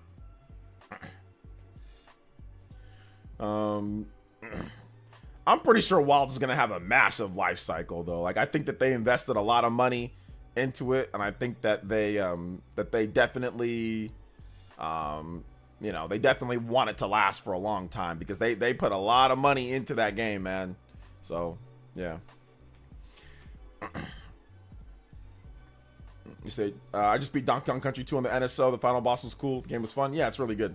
I beat that game like 1,000,000 times back in the day. Yeah, exactly. When a game is built for a singular system, it turns out better than porting something else. I mean, but once again, hopefully we get both, but if we don't, we'll get what we get. If we don't get it, then that's fine. You can play it on something else. Like, it's not the end of the world. You'll be okay. I have no idea what the budget of Monster Hunter World is. They don't, I mean, we barely ever get game budgets. I mean, 150 million, that's just a made up number. I don't know where you'd even get that number from, you know? I don't know how much it costs. There's nothing that I can compare it to. Maybe if I had Monster Hunter World's, development budget and development time, but here's what I would need from Capcom. I would need to know their development team size. I would need to know how long it took them, and then maybe I can calculate something, but right now I have no idea how much it costs to make Monster Hunter World. And we don't know how much they're spending on the big thing is marketing. Every game has a crazy different amounts of marketing budget. So 150 million, does that include marketing? Does it not? Companies aren't going to tell you. They're just not going to tell you at all. So it's almost, I wouldn't say that it's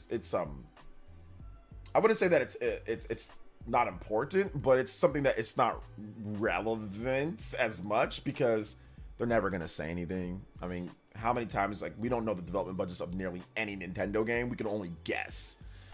Super Christian Mule with the $1 dono says, can you play something relaxing? Just had a stupid childish argument between my mom and my uncle. Yeah, the holidays, yeah.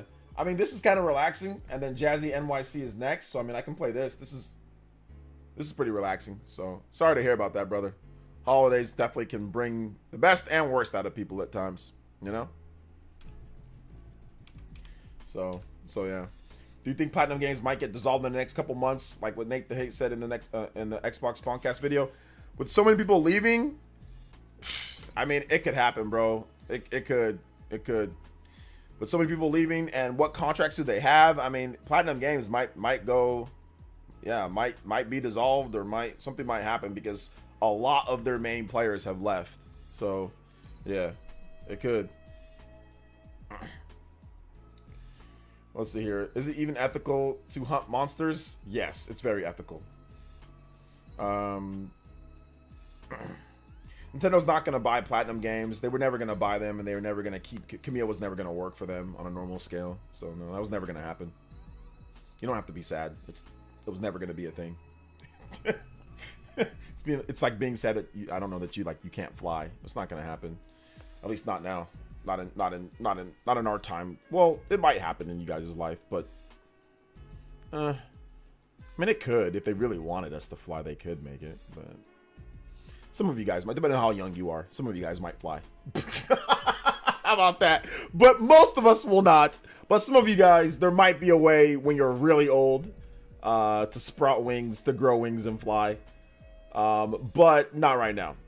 But anyway, so what I'm trying to say is that it was never going to happen, so there's no need to be sad. It wasn't on the table.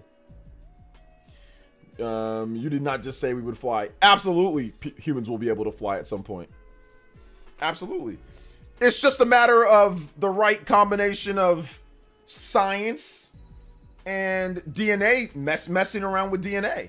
Right now, there's a lot of ethical concerns. I used to work for a healthcare company, so I know. There's a lot of ethical concerns with some of this, like stem cell research. I don't want to get too far into it and all that. But can things be altered in order for certain things to happen to put humanity down a different path? Absolutely. Is it ethical? Hell no, it's not. But can it be done? Will somebody crazy alter it and then it spreads and then it becomes a normal thing? Yes. Will the average, hand size and height and jumping power be way higher for humans? Probably. Will someday things that would have never even be thought possible happen? Sure. It's just a matter of technology interfering with humans. Trust me. If you show people 2,000 years ago what we have now, they would some of them might die of a heart attack or shock because they would think that we're doing magic, right? So technology. And there's technology that helps us every day. There's brain implant chips. It's closer than you guys think, right? It's so much closer than you guys think. Now, once again, in our lifetime, probably not on the flying thing, but within 500 years, will they figure out a way to put some damn wings on someone or alter DNA to where it does? Of course they will.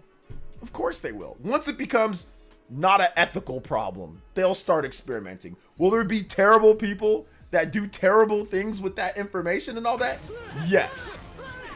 But it will happen.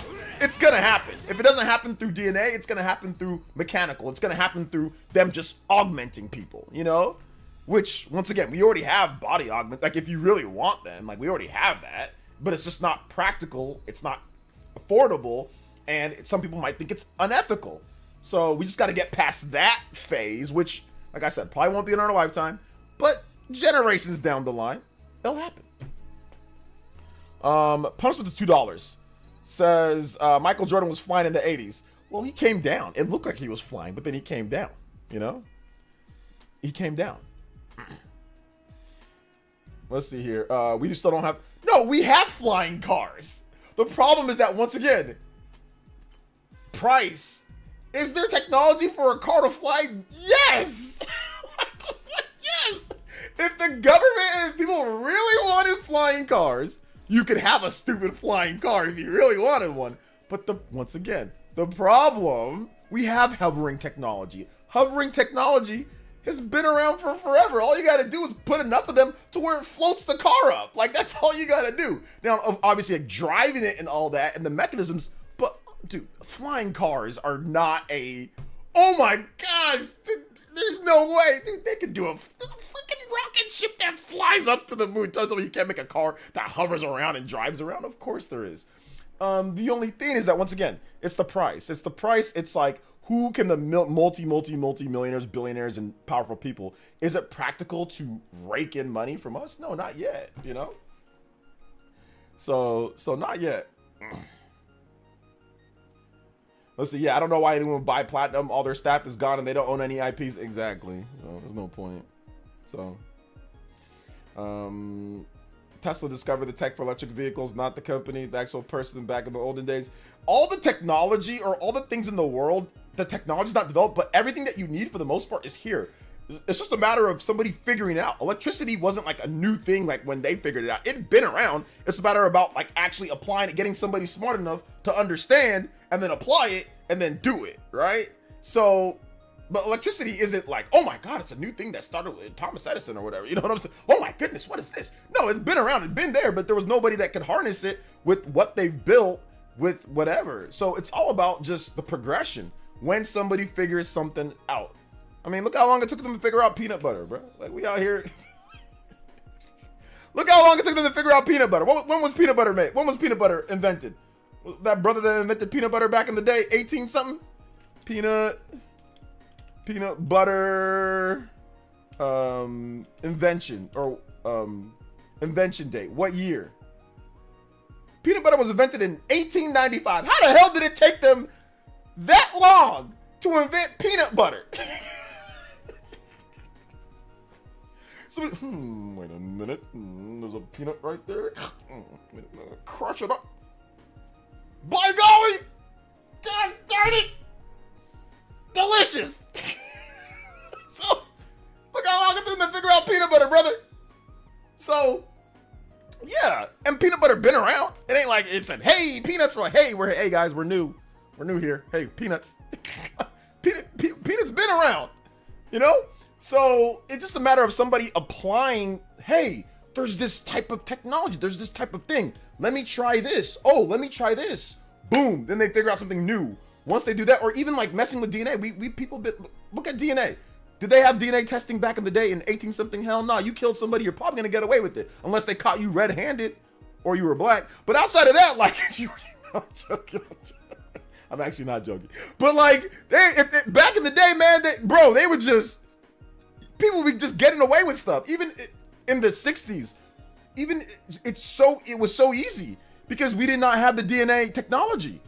But now that we have DNA, now that we have security cameras, now we have these things. Yeah, there's a lot of people that get away with stuff, but it's so much harder to get away with things in today's day than it is back then. DNA been around since forever, but we didn't have the technology to harness how to get DNA, how to extract it, how to use all the equipment, all that stuff. And that wasn't until the 80s, if I'm not correct. The early 80s was like the first DNA case, I think in London, in the UK, if I'm not correct.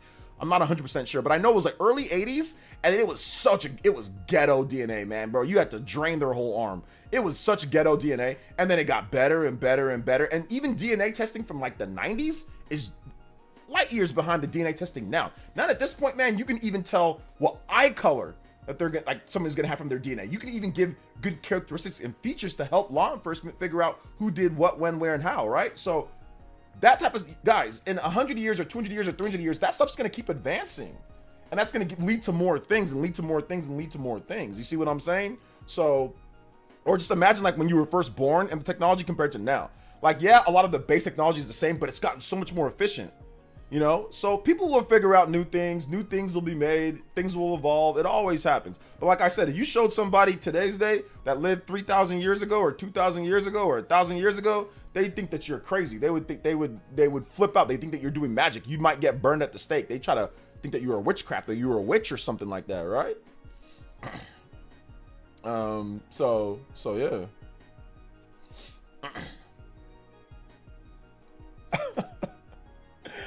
Powdered peanut butter. I don't know about powdered peanut butter. I just know that peanut butter, it was 1895? Peanut butter was named by a man, John Harvey Kellogg, in 1985. Developed it, whose were older, needed nutrients through food such as protein, but couldn't chew meat. Peanut butter was the very first appearance publicly sold in 1904, the St. Louis World Fair.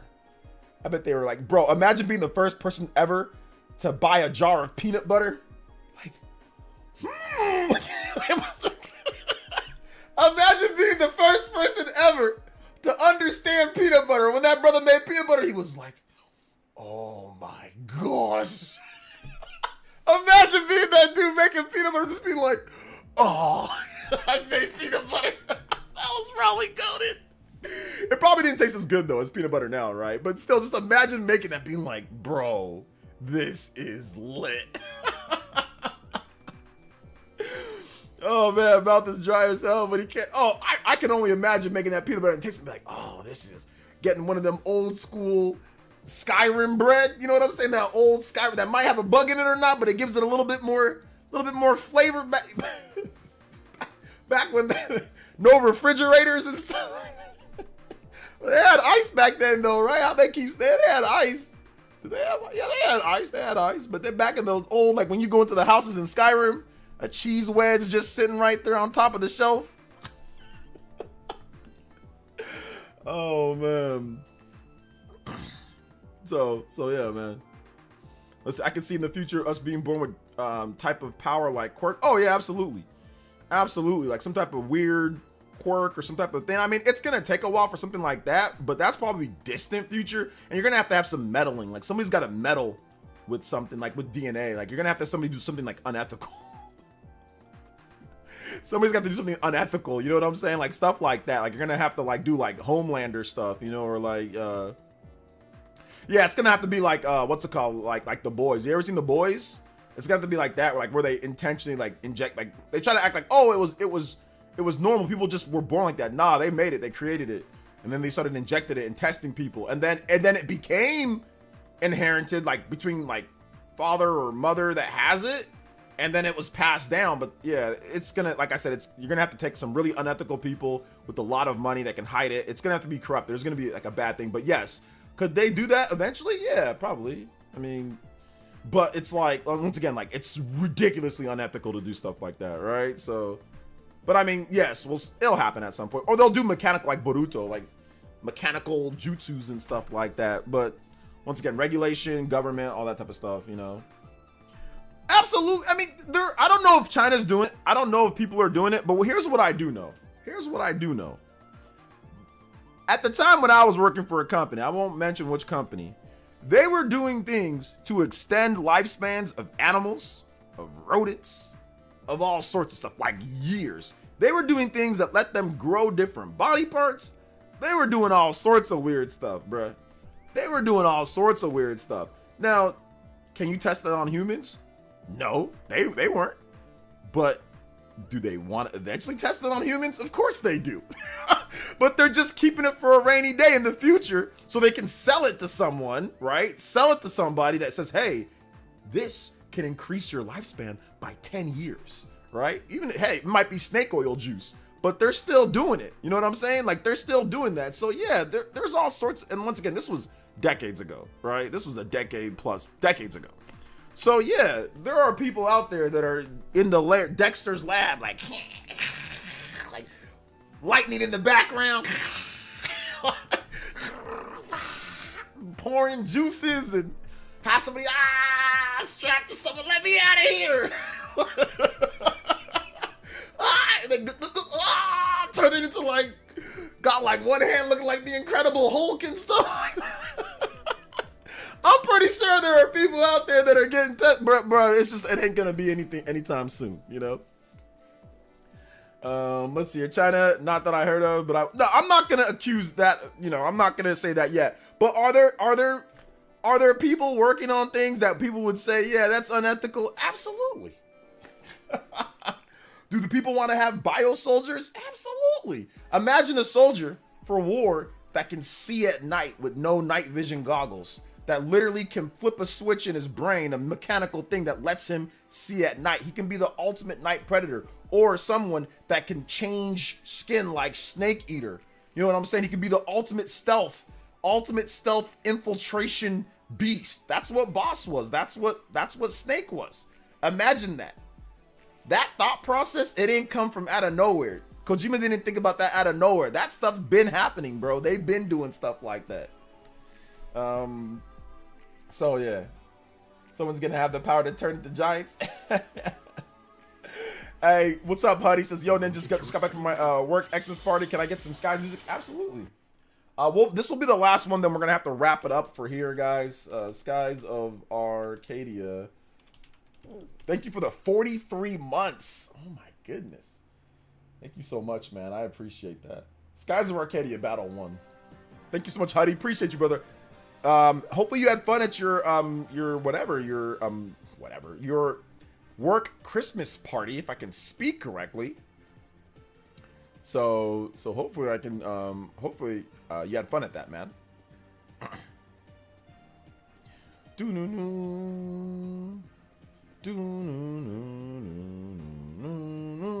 What do you think about the drones over New Jersey? I haven't really researched too much into it.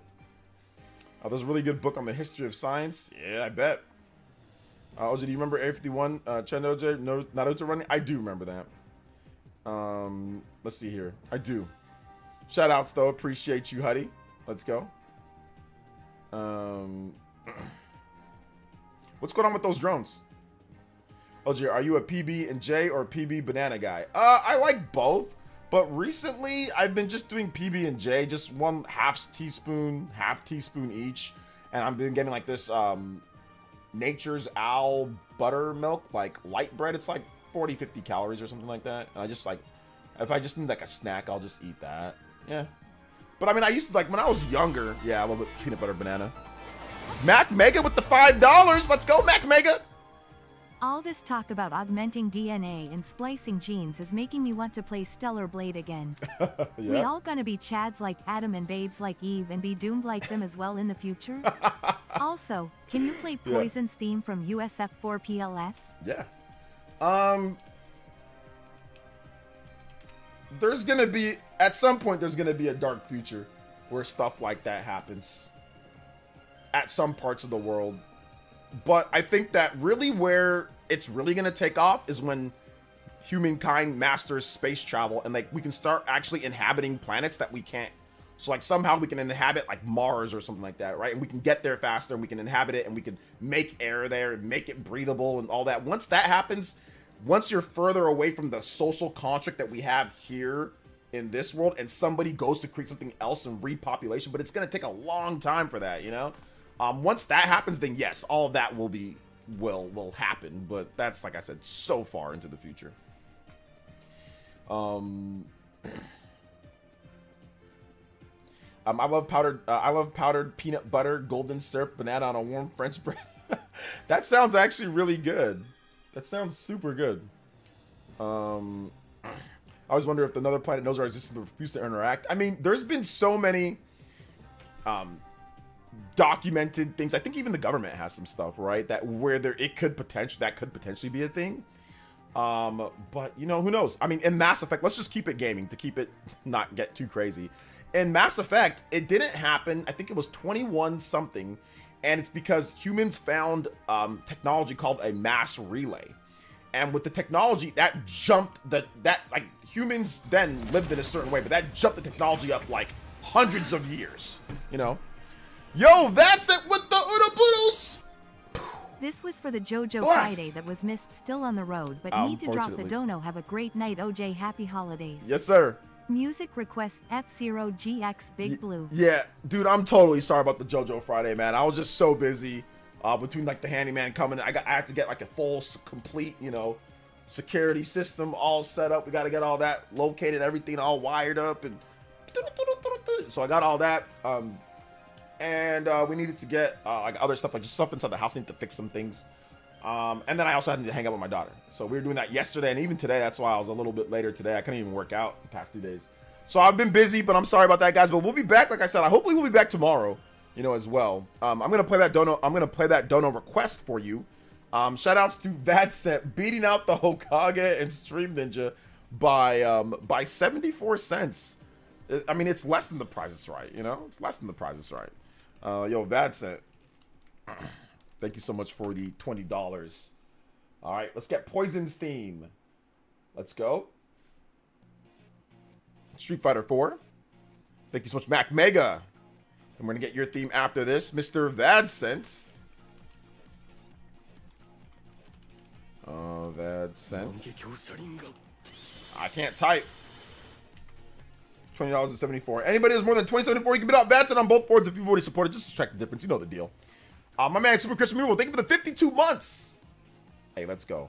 Life stay busy for us, grinding Zero Shade. Yeah, man, I'm sorry. It's just like I said, super busy. Had the handyman here, man. He was like, I want him to. I spoke with him. So good news for like in terms of like video game stuff, and I spoke with him about putting up my my sound panels because they're too big. I have to have somebody like measure and cut them to be the exact length that I want them to be. So I finally got somebody that can I can trust that can do that gives me a good price. Like a lot of these people, oh my goodness, they're trying to rip me off like with prices. But yeah, the guy came here, man. He fixed and did a lot of stuff for us. You know, dishwasher and a bunch of other things like new ceiling fan, dishwasher, cameras, you know, all sorts of stuff. So it was good. It was good. But it took him almost all day yesterday. It took him a lot today. Like we had like a crazy like little TV mount that we had like a floating TV stand that we got a really good deal on Black Friday. Or a little, yeah, was it Black Friday? No, a bit before Black Friday. Really good deal on a Wayfair. You guys know that site Wayfair? And it was just such a good deal for such a nice floating TV stand. But we didn't have anybody that can put it up. So we finally got that put up. We got, like I said, new ceiling fan. It was so funny. Let me tell you guys a story with the ceiling fan. Because like we bought the house and like me and my wife, we were watching TV. And out of nowhere, all we heard was And we're like, what is that? What is that? It's freaking ceiling, ghetto ceiling out of nowhere. So we had to buy new. So I bought a new ceiling fan. We finally put it up. It's a nice ceiling fan. Like I said, discount, like always. Wayfair, let's go.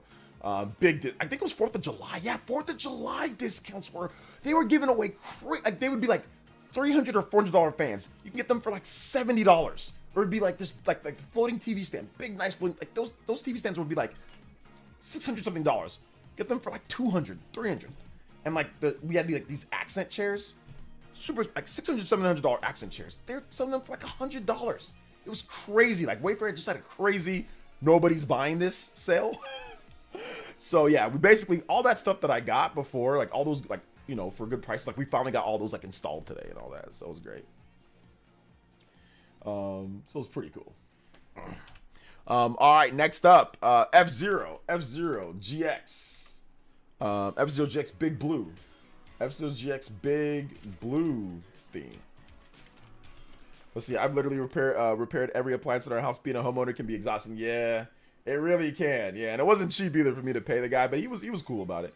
He was cool. He gave me a good, like, since we're doing so much. But I got more to do. Still got some more stuff to do.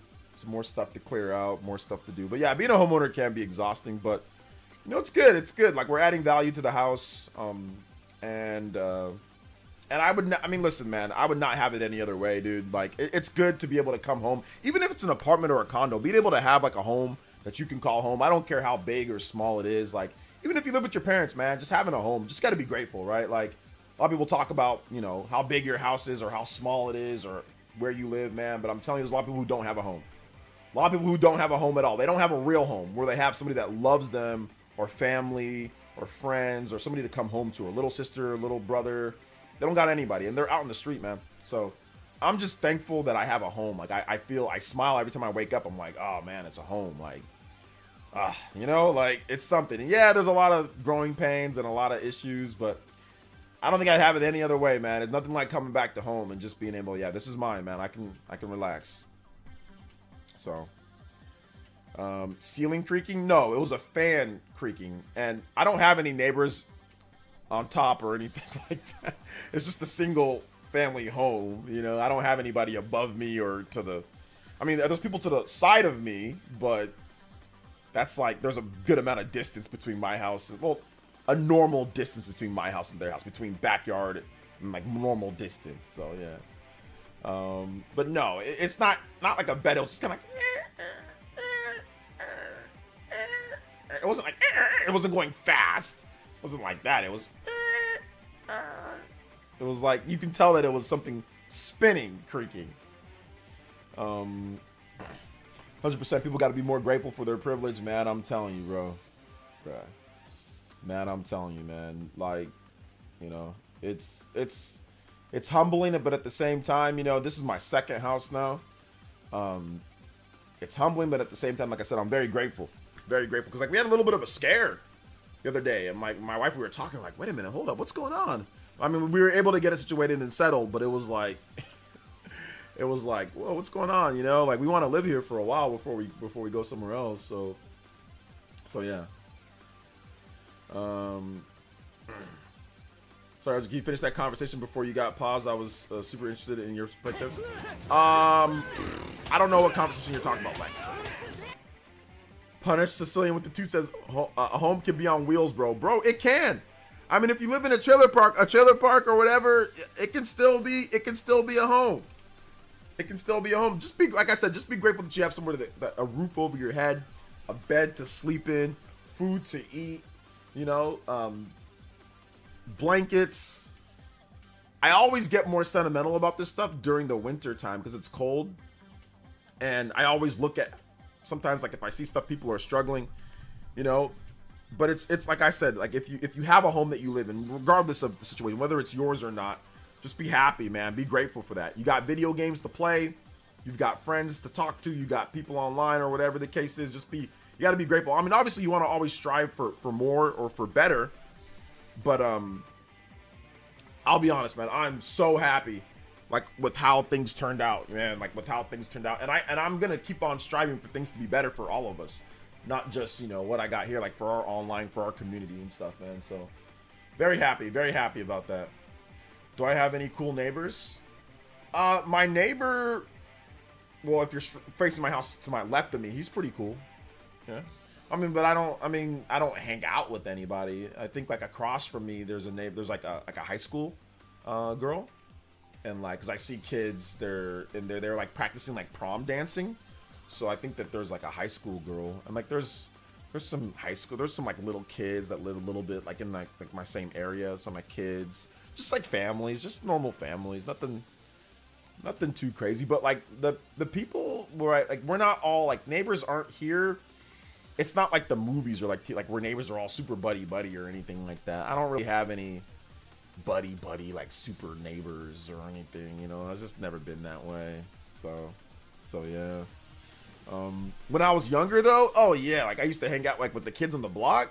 I used to live in this cul-de-sac, man, when I was young.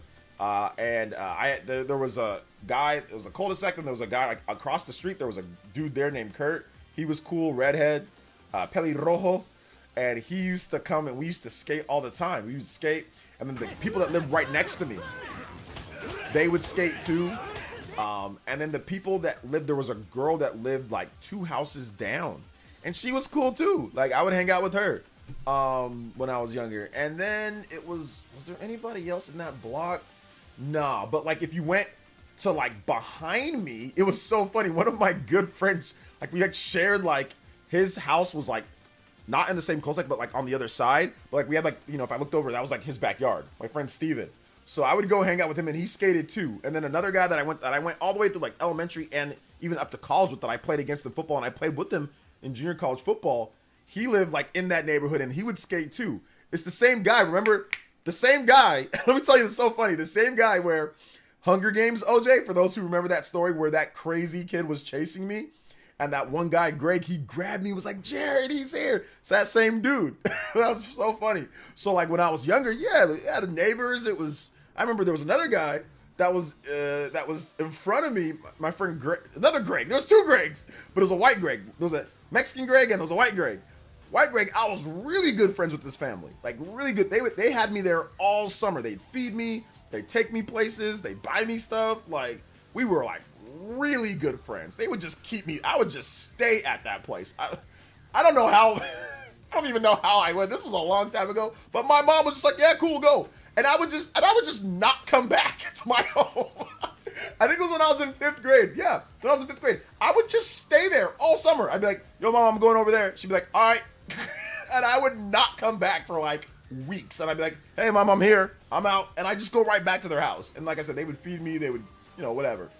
So, yeah, back then it was like, oh, yeah, you know, all the kids in the neighborhood. It was all kind of buddy, you know, and stuff like that. I remember hanging out with a lot of different, and then there was like a kid across the street. We played basketball.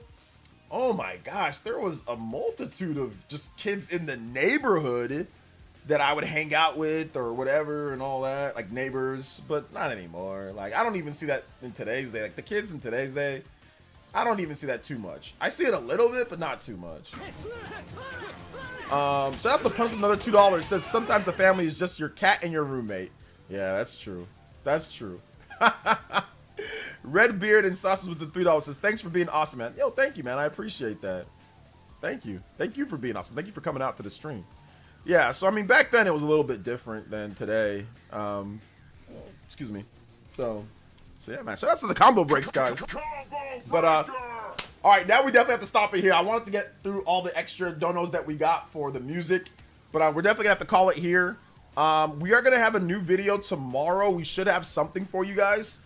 If you haven't seen my most recent video, check out my most recent video. It's up on the channel. I talk about Dragon Quest, and I talk about a big Square Enix update. So if you haven't seen that vid, check it out. It's pretty cool. And yeah, we're gonna definitely discuss more about that in the future. So yeah, I appreciate you guys. Thank you so much for coming out to the stream. Thank you guys for being awesome, and we will see you, everybody, for the next one. Big love to Vadcent. Thank you guys for the 100. Appreciate that bonus stream. Obviously, we got to get that too. But once I get that situated, let me play it real quick. Limit break in the house. Let's go.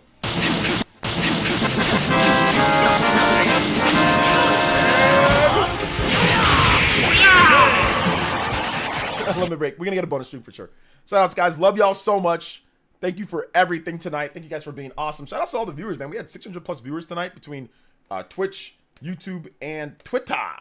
Thank you guys so much. Watch my most recent video. It is up. I'm going to change the title, though, just so it can be better in the algorithm. So I will see you guys for the next one. Peace out, home.